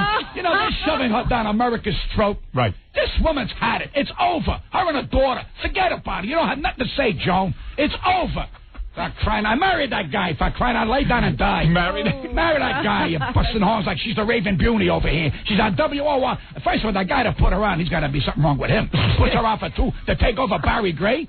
She's not even close to Barry Gray. Really? She's not even close. Did you what know is Barry she gonna Gray? Say? Yes, I did a show many times. You did? Class. Nice guy. Class. Nice man. So you'll not nice be guy. doing that look, show. now they put her on. What is she going to do? Would you like that show? No. Would you like to do that show? No. Are you angry because you didn't get that show? I wasn't even up for it. You weren't? I I'm surprised. I would think you would. I think there are better people out there that can contribute more than her. All right. This is not a rocket science. I hear you. This is fashion. This is fashion. She wants to be in fashion. I hear you. Plastic surgery Mary, I call her. But if he used to do that show, I guess he's a little upset. No, I never did that show. You said you did ABC. Calm down. No, he used to be a guest down. on that show. I did a couple of things. Now he's upset because he won't be a guest on the show. No, who on her? What are you kidding me? She's not in my league. Right. She's not in my league. You wouldn't even be a guest on the show? What? Leave me alone. I'll tear her apart. She's not even in my league. All right, listen to me. How dare her? She has equal venom for the guy in the subway. How dare her think that she can turn around and get on radio for 2 hours and America's going to love her? Get off my back, Jody. It's a tough job. It's a tough job. It's not a tough job. Thank you. If you're a talented person and you got charisma and magic, she don't have it. Right, she's a yenta. Listen to me. It's the Lancey Sweet Mary. Yenta. Listen and to me. the daughter, mother. Go out and get laid. All right, listen. Let's talk. You got it. You see her daughter? Yeah. Can't talk. She's got a pickle puss. What are you doing, Joni? Teach the girl how to be a woman. Yeah, yenta. Mother, do you like that coat? Do you like this coat? Do you like that hat? Do you like this thing? Do you like that thing? Yenta. The E channel ought to have an enema to put her on. Listen, you would like a shot on the E channel. I want no shot on no E channel. Right. I'm happy to be here and lay down. No, but what I'm saying is, it would be nice if they put you on. Why didn't they recognize you? She's not talented to put on. She's boring. Listen. When you see David Letterman put 2 guys who are on a raft for 45 days, that's entertainment. Right. If I was on a raft, they'd call me stupid. Right. This guy turns around and puts 2 guys I can't get on his show because I intimidate him. Right. I intimidate this Is that what guy. they told you? $17 million a year. They told you They brought try know why. Right. Because when you look a man in the eye. You come on too strong. And you say, hey, Dave, we're all human beings. No, he thinks he's above. And he ought to be ashamed of himself. I'm a talent. Let me tell you something. I don't feel I'm above you. I don't feel that way. You shouldn't be above anybody. I'm not above anyone. Right. You got to have a nice movie out. Hey, I got a movie. I'm happy. I got a movie out. You don't hear me going around crazy. No. I did a thing called Code of Ethics. It'll be out in a couple of weeks. Hey, you're not going around. But I don't turn around. And, Who's in that movie, by the way? Melissa Leo. Oh, she is in there. Wonderful. I was wondering what happened to her. David, Dawn.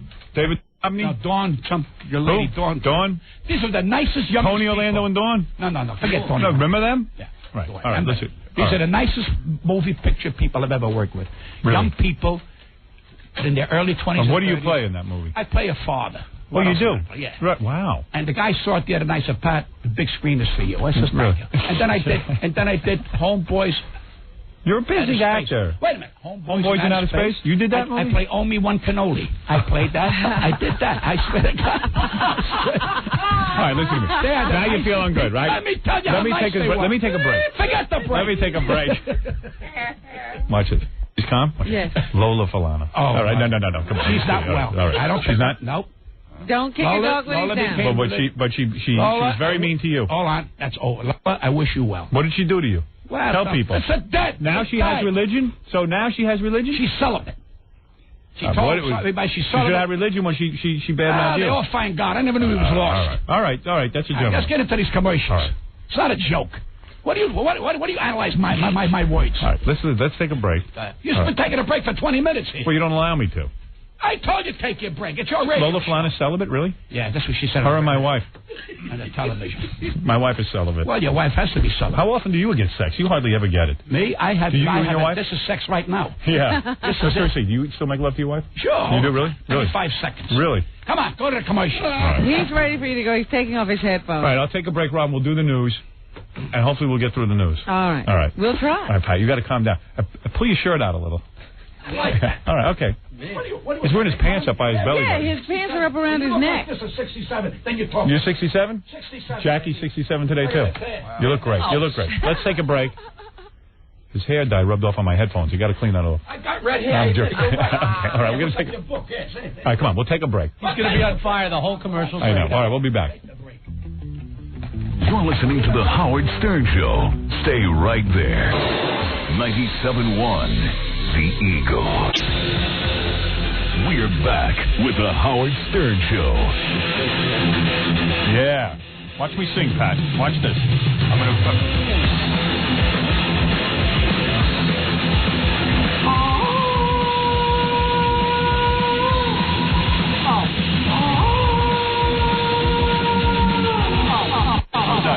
Go, Jackie. Listen to Jackie. Go.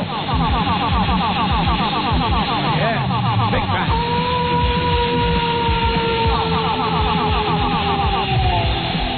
I love that. Exciting. Isn't that great? Exciting. I'm going to have a heart attack. Great Pat Cooper is here. Pat is so pissed off. He's so angry about everything. He was in here screaming about Mike Tyson. You know, did you see him on Hard Copy? He lives next door to Mike Tyson. You live across the street. No. My land is opposite his. He has a nice house. He has trees out there. And then he brings in a tiger. Mike Tyson has a tiger on his property. Tigers belong in India. A wild animal, yeah. They don't belong in Las Vegas. I can't believe this guy. Now, Siegfried and Roy, right? One of their attendants got killed by the tiger. Right. Okay? Now, 2 weeks ago, 2 tigers killed each other in Siegfried and Roy's yard. Wow. What is this man doing with a tiger? You want to be macho, beat up Holyfield. Right. What the hell is he doing with tigers when you got kids who have a bus, they get off the bus, and they got to hear, what is that? Can you hear the tiger? Can you hear it at night? Well, certainly you can hear it pass by. I'll tell you one thing. Right. Wayne Newton, who's next door, has horses. Now, if the tiger gets the hots, he smells the meat, who the hell knows what could happen? Well, what you're saying is if the tiger ever jumped the fence, that's What if he gets hot pants, the tiger? He wants some side order. Right. Now what do you do? Right. These people are nuts. He wants to be But you know what? You're the only one standing up to him, right? Everyone else is we afraid. got the neighborhood, the neighbor's trying to fight it. But we have a panel of people. But when you were on TV, you stood right up to the guy. Oh, I don't give a damn. You don't care. What am I going to... What is he, my God? Who? What's Mike Tyson, my God? Who do these people think they are? They're bullies. He's a bully. Why I like it? You know why I like you? You stand up to people. Yeah. I like it. You got some balls. There's very few people like you left. Well, you don't stand up to people to be a tough guy. Even your mother and father, when they try to take advantage of you, stood up to them. No way. You stood up to everyone. They're not in my league. You always had your dignity. Not in my league. You always had your respect. And he was right. They're not in your league. Who is in your league? Nobody's in my league. All right, listen, we got to do the news. So let me remind you. You want to see a funny guy, you go see Pat Cooper tonight at Maxime's on 61st and Madison Avenue tonight and tomorrow night. You're going to see some show. This guy's unbelievable. They got a kid called Tom Colucci working with me. Who's that? Would you please? I never heard of him. I don't care if you ever heard of him. He's not in your league. You don't have to be in my league. Is he in He's your a league? singer. Oh, a singer. Fine. When I say somebody's not in my league, you know what I'm trying to tell you? You're better than If I that. didn't think it was the best at what I do, I would quit. Right. You know, and if people think that I'm wrong, challenge me. Right. But all they do is call up and say, I dropped Pepsi. How do you like these young comics who complain all the time? Because they're insecure. They don't have it. Right. That's the end of it. I see that you're playing Maxime's. What does that hold, 100 people? About 125. 125 people? Yeah, some of these new comics, they can't play a restaurant situation. They can't play. I play in it. I play a garage. You don't care. Because you don't I'm care what the room. Right. You don't care what the room. What about these comics coming? They got to check the acoustics. I don't check nothing. I says, where's the stage? You ever check the acoustics? Nothing. Never check the lights. Nothing. I don't know what is an acoustic. Right. You don't even know what that is. This is the room. The room. Oh yeah. You know. I walk in. I say, where's the mic? Here's the mic. Oh, show business. Right. Give me the check and I leave. Right. That's the way to do it. That's the way to do it. Everybody's looking for excuses of why they're not funny or why they should be funny. Right. The room is not funny. Get in the trenches, baby. Right. I served my dues. Right. You know what? Maybe I'm a genius of talk myself. To Zach, yeah, our what? new intern who wants to be a stand-up comedian. Forget that guy.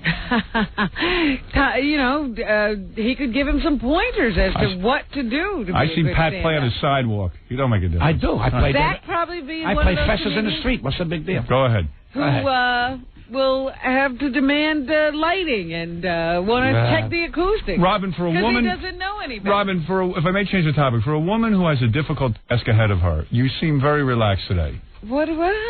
For a woman who has a difficult task ahead of her, you seem very relaxed. What is my difficult task? You have to get through the news while Pat yells. Brother. It's going to be incredible. I'm not going to yell no more. Fine, I can hit Pat. All right, let's see what's going on. Pat, if you really feel something, you can say it, all right? Feel free to open your mouth. Oh, really? Now you tell me. Do you know what day it is, Pat? It is Valentine's Day. God love Valentine's. And everybody is checking on the condition of American relationships, where we stand romantically. I understand 48 Hours did a little survey last night where they found that most married couples are happy with their marriages. They'd marry their same partner. They think it couldn't be any better. Why is there so much divorce? And they say that romance has not died. I'm the most romantic couple. That's what they said. Yep. I read that. I read it, too. My wife laughed when she read it. Did she really? Yeah. That's why she's going to Puerto Rico. Married to a maniac. I'm going to send In her another survey, however, they asked engaged women who they thought was the ideal mate.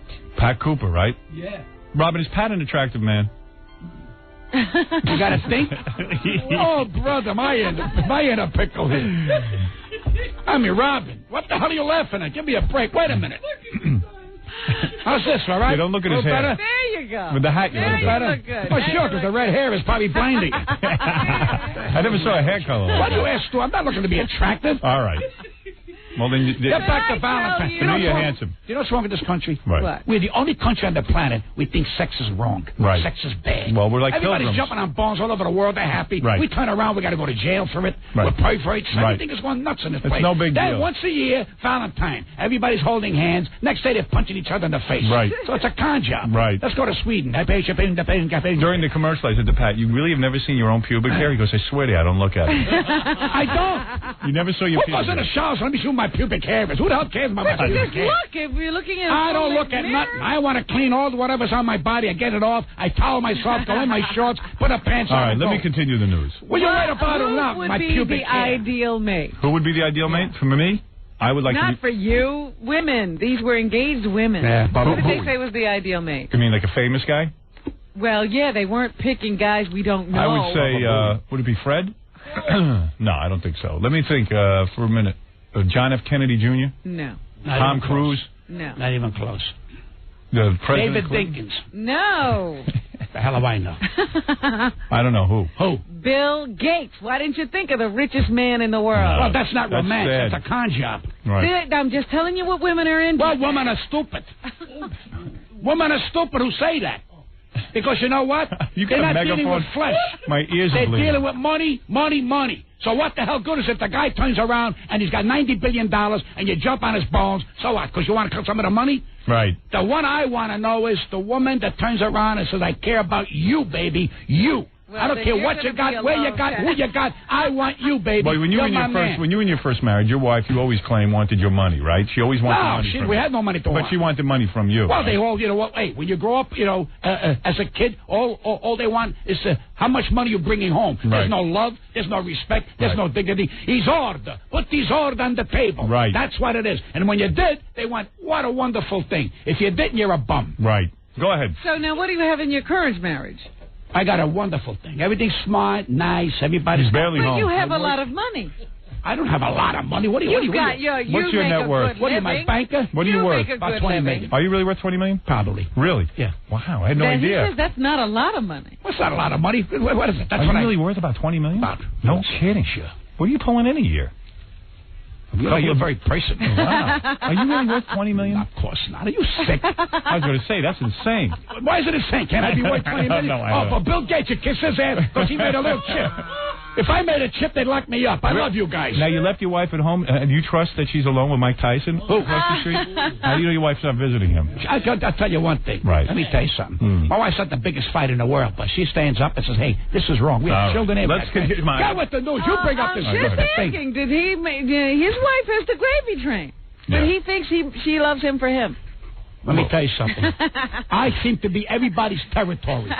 Everybody that becomes a friend of mine feels I owe them something in the sense that I got to worry about their careers or I got to worry about their business. Right. Where's this guy going? I don't know. It's bothering me. Go ahead. Let me go on to the news because I got to get out of here. Well, the women said, well, if they can't have Bill Gates, then they'd rather be Oprah Winfrey, who's also very wealthy. So obviously these women had It's money, so there's no more love.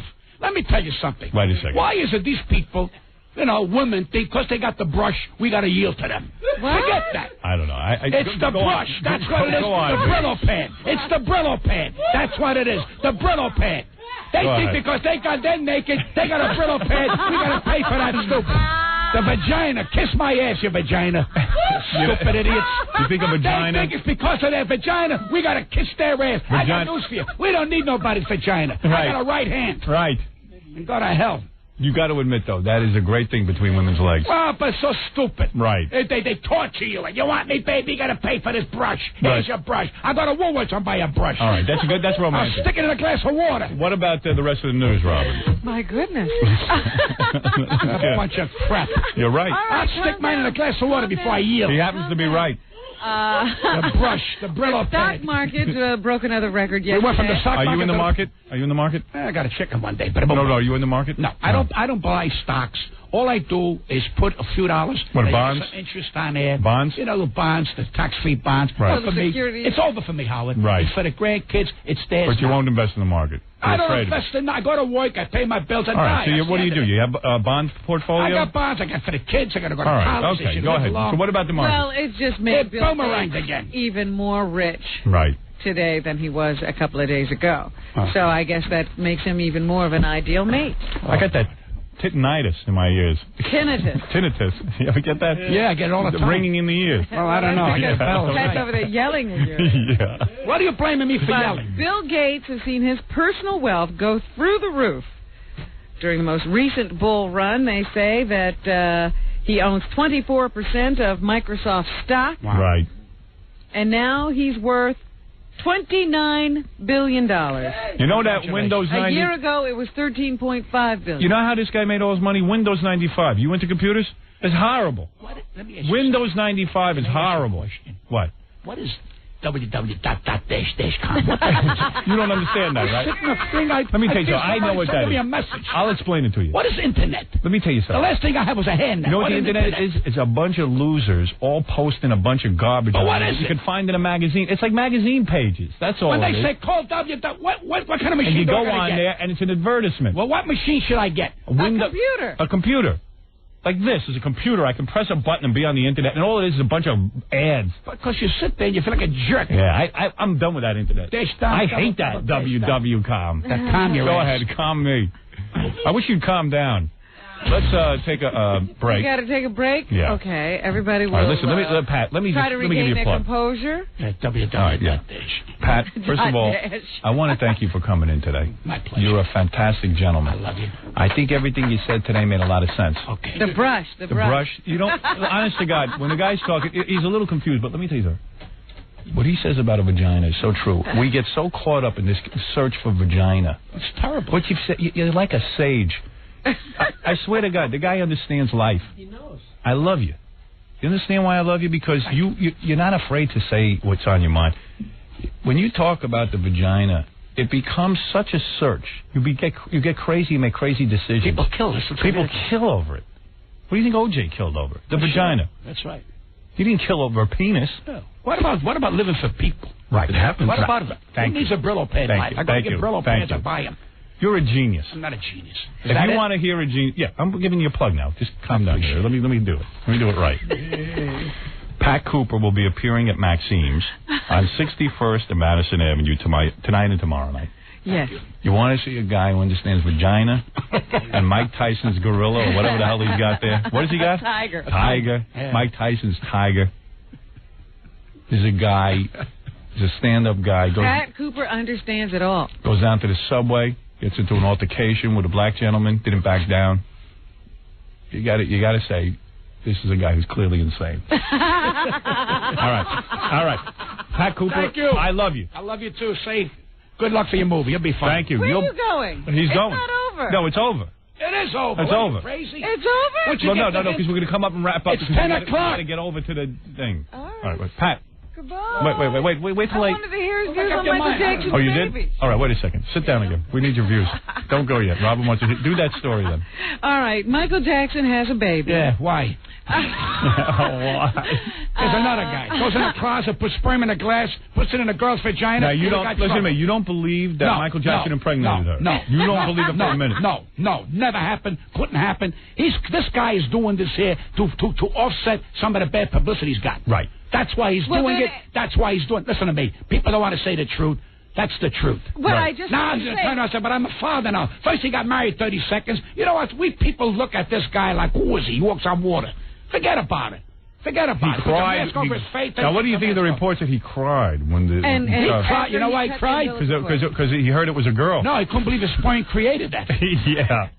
Now, what about the baby? Is the baby black or white looking? I don't know. I have Wait no a minute. reports Now on he's that. going to sell the pictures. Yes, to he somebody. had a professional photographer. He's going to in sell the the pictures. What does that tell you about this man? That isn't right. What happened to the baby just being a father and shut up? No, it's going to be all over either the Inquirer or the Star, and you want to make another You couple disapprove of of that, of course. Disapprove of it? They're a bunch of phony bastards. You would never put your child's picture in the I newspaper. put nobody's picture in it. You know something? That's one thing staying aside. Like the Joe Benet kind of thing, it's a disgrace. Right. A disgrace. Lipstick on a kid, pantyhose on a kid. What is this? It's horrible. Kid never got a chance to play, to play with a ball, to play with a I ball. wish you were my father. Well, the Michael Jackson Jr. baby is now back at Neverland Ranch. Yeah, Neverland. Where's this kid going to be in Neverland? You know why they call it Neverland? Because that kid's never going to land. You're right. What a shame. What a shame. What a joke.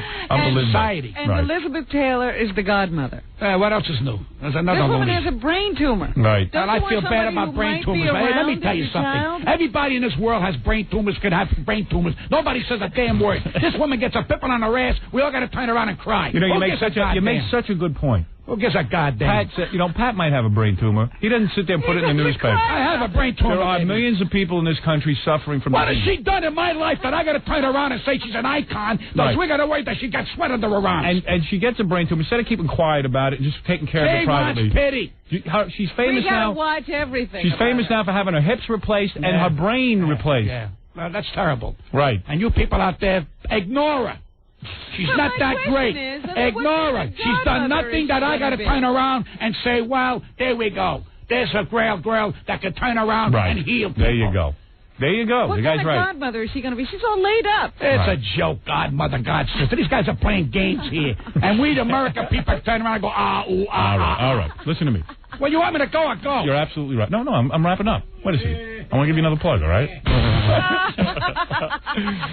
What else do you want to hear what Pat has to say about, besides Michael Well, Jackson? I wanted to hear his thoughts on Joe Benet, but he sort of threw those. Joe Well, Benet? that's a sad thing. Yes. It's already months already. Nobody knows nothing. The guy made a speech yesterday for an hour. We're going to catch you out there. What The do you police? think? Who cares what you say? Catch the guy. Right. Now, the police... I think there's a little bit of a cover-up here. I really believe. Do you think the police have bungled... Is it John Benet or John Joe Benet. Benet? Joe Benet. John Joe Benet's the guy who owns that club in Jersey. Yeah? Yeah, I'm talking about John Benet, the little girl. The little girl. Now, let me tell you something. I think what happened here is the police might have messed up. They came in, from what I'm reading is, they came into this house, and when they initially were called in, they didn't even look in the basement where the girl was. They left, and then the father, evidently, the reason they're saying his DNA was over there, he found this girl, picked her up, and carried her upstairs or something. That's what they're saying now. Well, what would you do How if did this he is your get his kid? DNA Right. there? I would pick So my the kid up and try to so save now- him. Wait a minute. How does his DNA Or- get there? I don't know. I don't know what happened. I don't know what it was, but they're saying that the evidence was tampered with Because she was moved. Now they get Barry Scheck. He's going to fly out. Now he's going to take the side of the family. Now, they say they found some sperm. Yeah. Now listen to me. They found some sperm on the body. Yes. Now, whoever was the perpetrator took a towel and tried to wipe the sperm off the girl. And now, they found the towel in the edge. Now, listen to me. They did. I've wiped my sperm off at the strangest places. I got to tell you something. Can't get it off. You can't get this off. It is very... Crazy glue. It's like crazy glue. That's right. That's why I don't That's look right. at my pubic hair. Let me say something. You could take a Fantastic and try to wipe your sperm off. You can't do it. I've tried. I've accidentally... Every way, any surface you could imagine, Robin. Hot water. Hot water don't work. Soap and hot water. Tell me about Not for me. Not for me. So that person. But how long is it going to take? 6 months. It's going to take that long? That's right. Why? What? Why is You it just taking? figured Because you got a number. It takes 6 months to analyze DNA. Really? That's right. Well, then what they need Barry Scheck for? They could bring him in 6 months later. I don't know why they need him. I I can't don't know answer why that. they're flying all these people in here. It's Right. a joke. Right. Yeah. The law is becoming a joke. It's a joke. You're right. Well, DNA is a This very is complicated thing. Justice after OJ is what this is. Is that what it is? Yes, Okay. absolutely. You know, this is like the retarded news. I can't imagine we're getting one fact right. All right, listen to me. Hey, thank you. I want to thank the greatest comedian, Pat Cooper. You see why the guy's great. He has a spontaneous wit. Pat Cooper will be appearing at Maxime's on 61st. One show tonight, one show tomorrow. Oh, Thank my you. God. Yeah, he 61st. scared you, didn't He did. 61st and Madison Avenue tonight and tomorrow night. You're a gentleman, you understand? I love you, thank you. I love you, too. Thank you. Pat Cooper. I don't think he's going to be alive today. He's going to go down in the subway getting fights with black guys. I'm not going to fight with him. I'm a gentleman. I get up, I give a seat to the people, I turn around, how are you, good morning, I read the paper, I want to mind my People must business. recognize you. I love to turn around. I don't care if they recognize me. I enjoy the subway. Do your fans come on to you? Once in a while they say, Right. I get this, what are you doing in the subway? I'm going to my destination. Where am I going? Right. What am I doing in the subway? I'm cleaning fish. They act like you They should think I should be in a cab. By the time I get in a cab, I could be uptown 4 times. Right. All right, well, there you go. Pat Cooper, man of the very people. busy. All right, we're going to take a break. Save time. Back right after this. We'll return to the Howard Stern Show after these messages. 97.1, The Eagle. The Howard Stern Show. All right. A little music from the Private Parts soundtrack. This is LL Cool J and the Red Hot Chili Peppers. Yeah, I can rock to that. The news. Oh, here we go. You mentioned this earlier. O.J. Simpson got into a scuffle with a cameraman on a golf course yesterday. A Los Angeles lawyer says he's representing a TV cameraman who claims O.J. shoved and kicked him and swung at him with golf clubs on a public course. Don Hardy claims he was assaulted by Simpson as he tried to shoot video of him playing golf. The TV show Inside Edition spoke with Hardy about the alleged incident. He said it was like looking into the eyes of a killer. No police report has been filed so far, however. Something with that golf. You know, O.J. can remain calm during everything. Even like when he's in court, he can remain calm. You know, you think he'd get riled up there. What they should have done is interviewed him for the court case while he was on the golf course. Question him on the golf course. Question him on the golf course. He would have gotten all good and irritated because he couldn't concentrate on his game. What the hell does that mean? Right. Meanwhile, Ron Goldman's father, Fred Goldman, says a spectator at the O.J. Simpson civil trial offered him a high-powered rifle to kill O.J. Simpson. He says it was a terrifying experience. He will disclose that story on ABC's 2020 tonight at 10 o'clock. Goldman said he was stunned by the offer from a perfect stranger. But I guess there was nothing he could do but keep going. He should have done it. No one would have suspected him.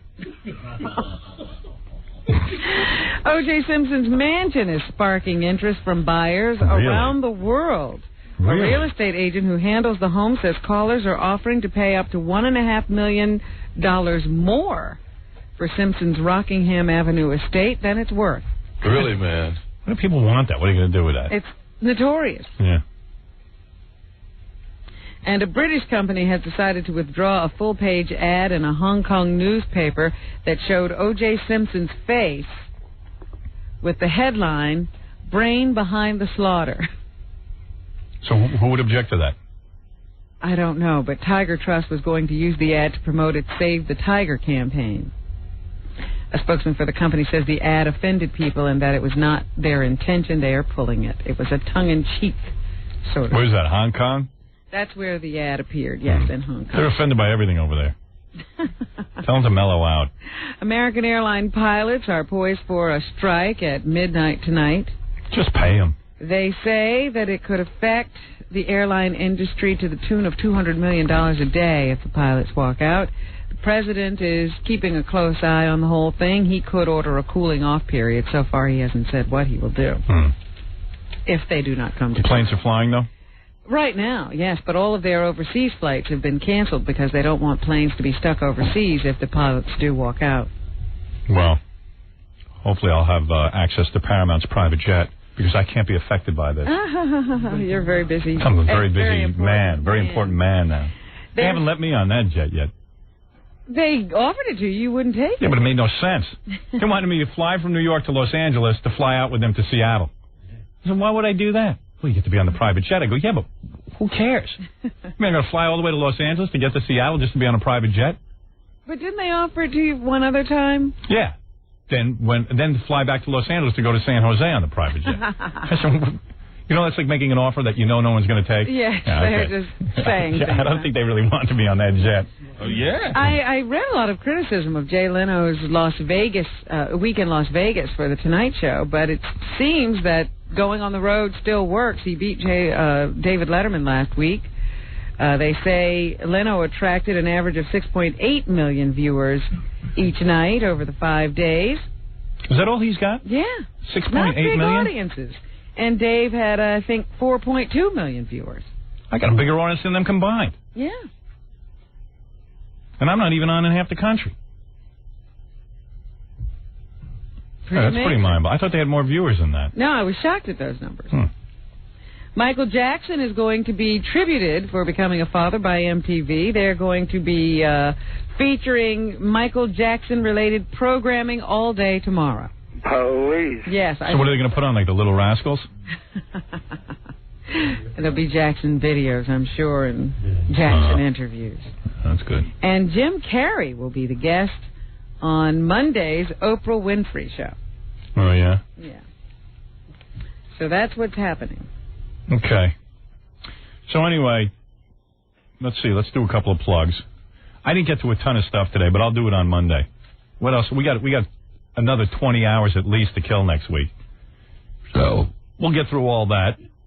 Pat Cooper is going to be at Maxime's on 61st in Madison tonight and tomorrow night. I want to thank Lance for stopping by, the guy who kicked the $1 million field goal. I'll play all that stuff out of Detroit and read you some garbage they wrote about me. Is Lance going to be at the premiere? All right, no seats available. Yeah, he's hit the jackpot enough. Let him pay for his entrance. Got to start selling some tickets. No, I think we're going to just give this away. I said to some guy at Paramount the other day, I said, it seems like everyone's seeing this movie for free. Let's start charging some people. Haven't seen anybody who's paid for it yet. Everybody seems to have seen it. Jackie Penthouse Mautland, Sergeant Pecker, and the Joke Man will reach 78 wild minutes, only $12 plus $4 shipping and handling. CD or cassette, buy two, get one free. Call 1-800-323-KING. Jackie's Joke CDs are now available in major record stores coast to coast. On Oleo Records. For information, visit Jokeland on the web at JackieJokeman.com. And maybe we should invite Lance, have him kick a field goal in the theater before we show the... Set up some... stanchions. Yeah. Yeah. Have him kick. Hey, what a premiere. All right, anyway, that's it. And, you know what we're going to do? We're going to play a couple of spots. Fred's going to come back and do the plugs. Do you want to play the new U2 single? That's up to John. That's up to John? Yeah, John. All right, they got a new U2 single here. Some people are very excited about that. Personally, I'm not all that charged up. I don't care about U2. I don't give a rat's ass. Anybody who's not on my soundtrack, kiss my ass. Right, Robin? That's what I say. I could care less that they have it out. That's not right. on your soundtrack. I don't care. That's right.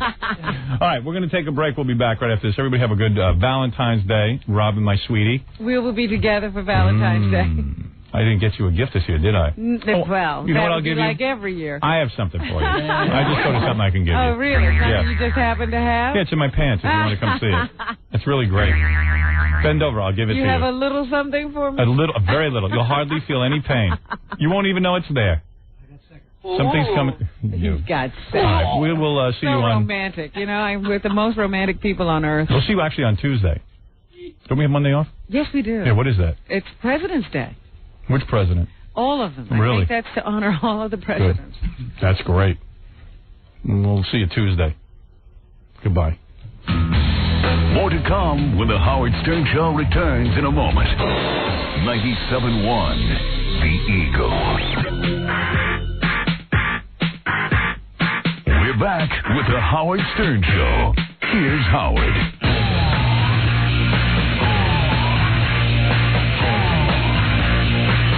Hey, Freddie, read these plugs. Actually, I'm going to defer the plug or the first plug of the morning to Gary Dell'Abate. Gary, what's going on? Okay, we're going to be having a movie audition here on Tuesday morning.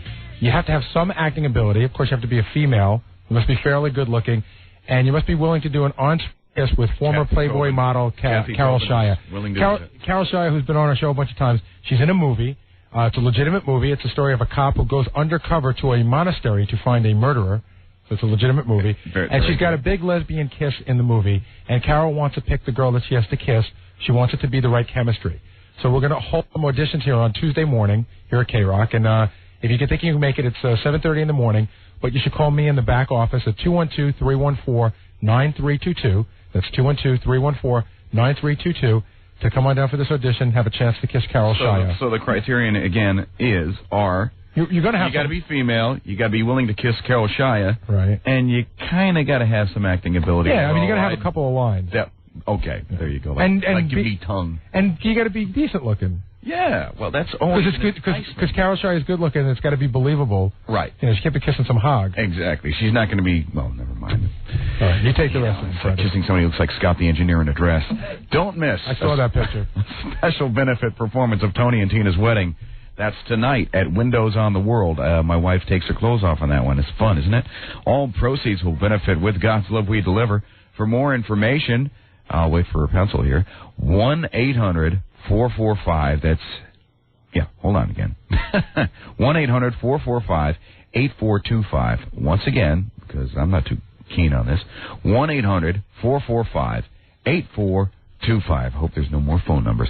Don't miss Gary Dell'Abate at the grand opening of the Blockbuster Video on 367 Western Avenue in Allston, Mass. That's Saturday, February 22nd. He'll be signing pictures from 4 to 6 p.m. Don't miss Steve the Gorilla Grillo at the Soup Man inside the Bagel Boss of Hicksville, Long Island on Sunday, February 23rd from 11:30 to 1:30.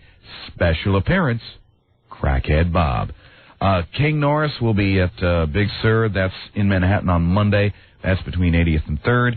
And February 22nd, next weekend, Cadillac Bar in Hoboken.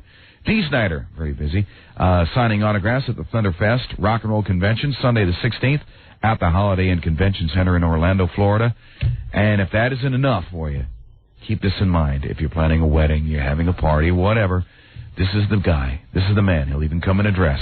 Scott the Engineer at Rocket Entertainment, 718 Bag 5040. And just remember, we love you, and we'll see you on Tuesday. I think there's probably a best of or something on Monday, isn't there? Yeah.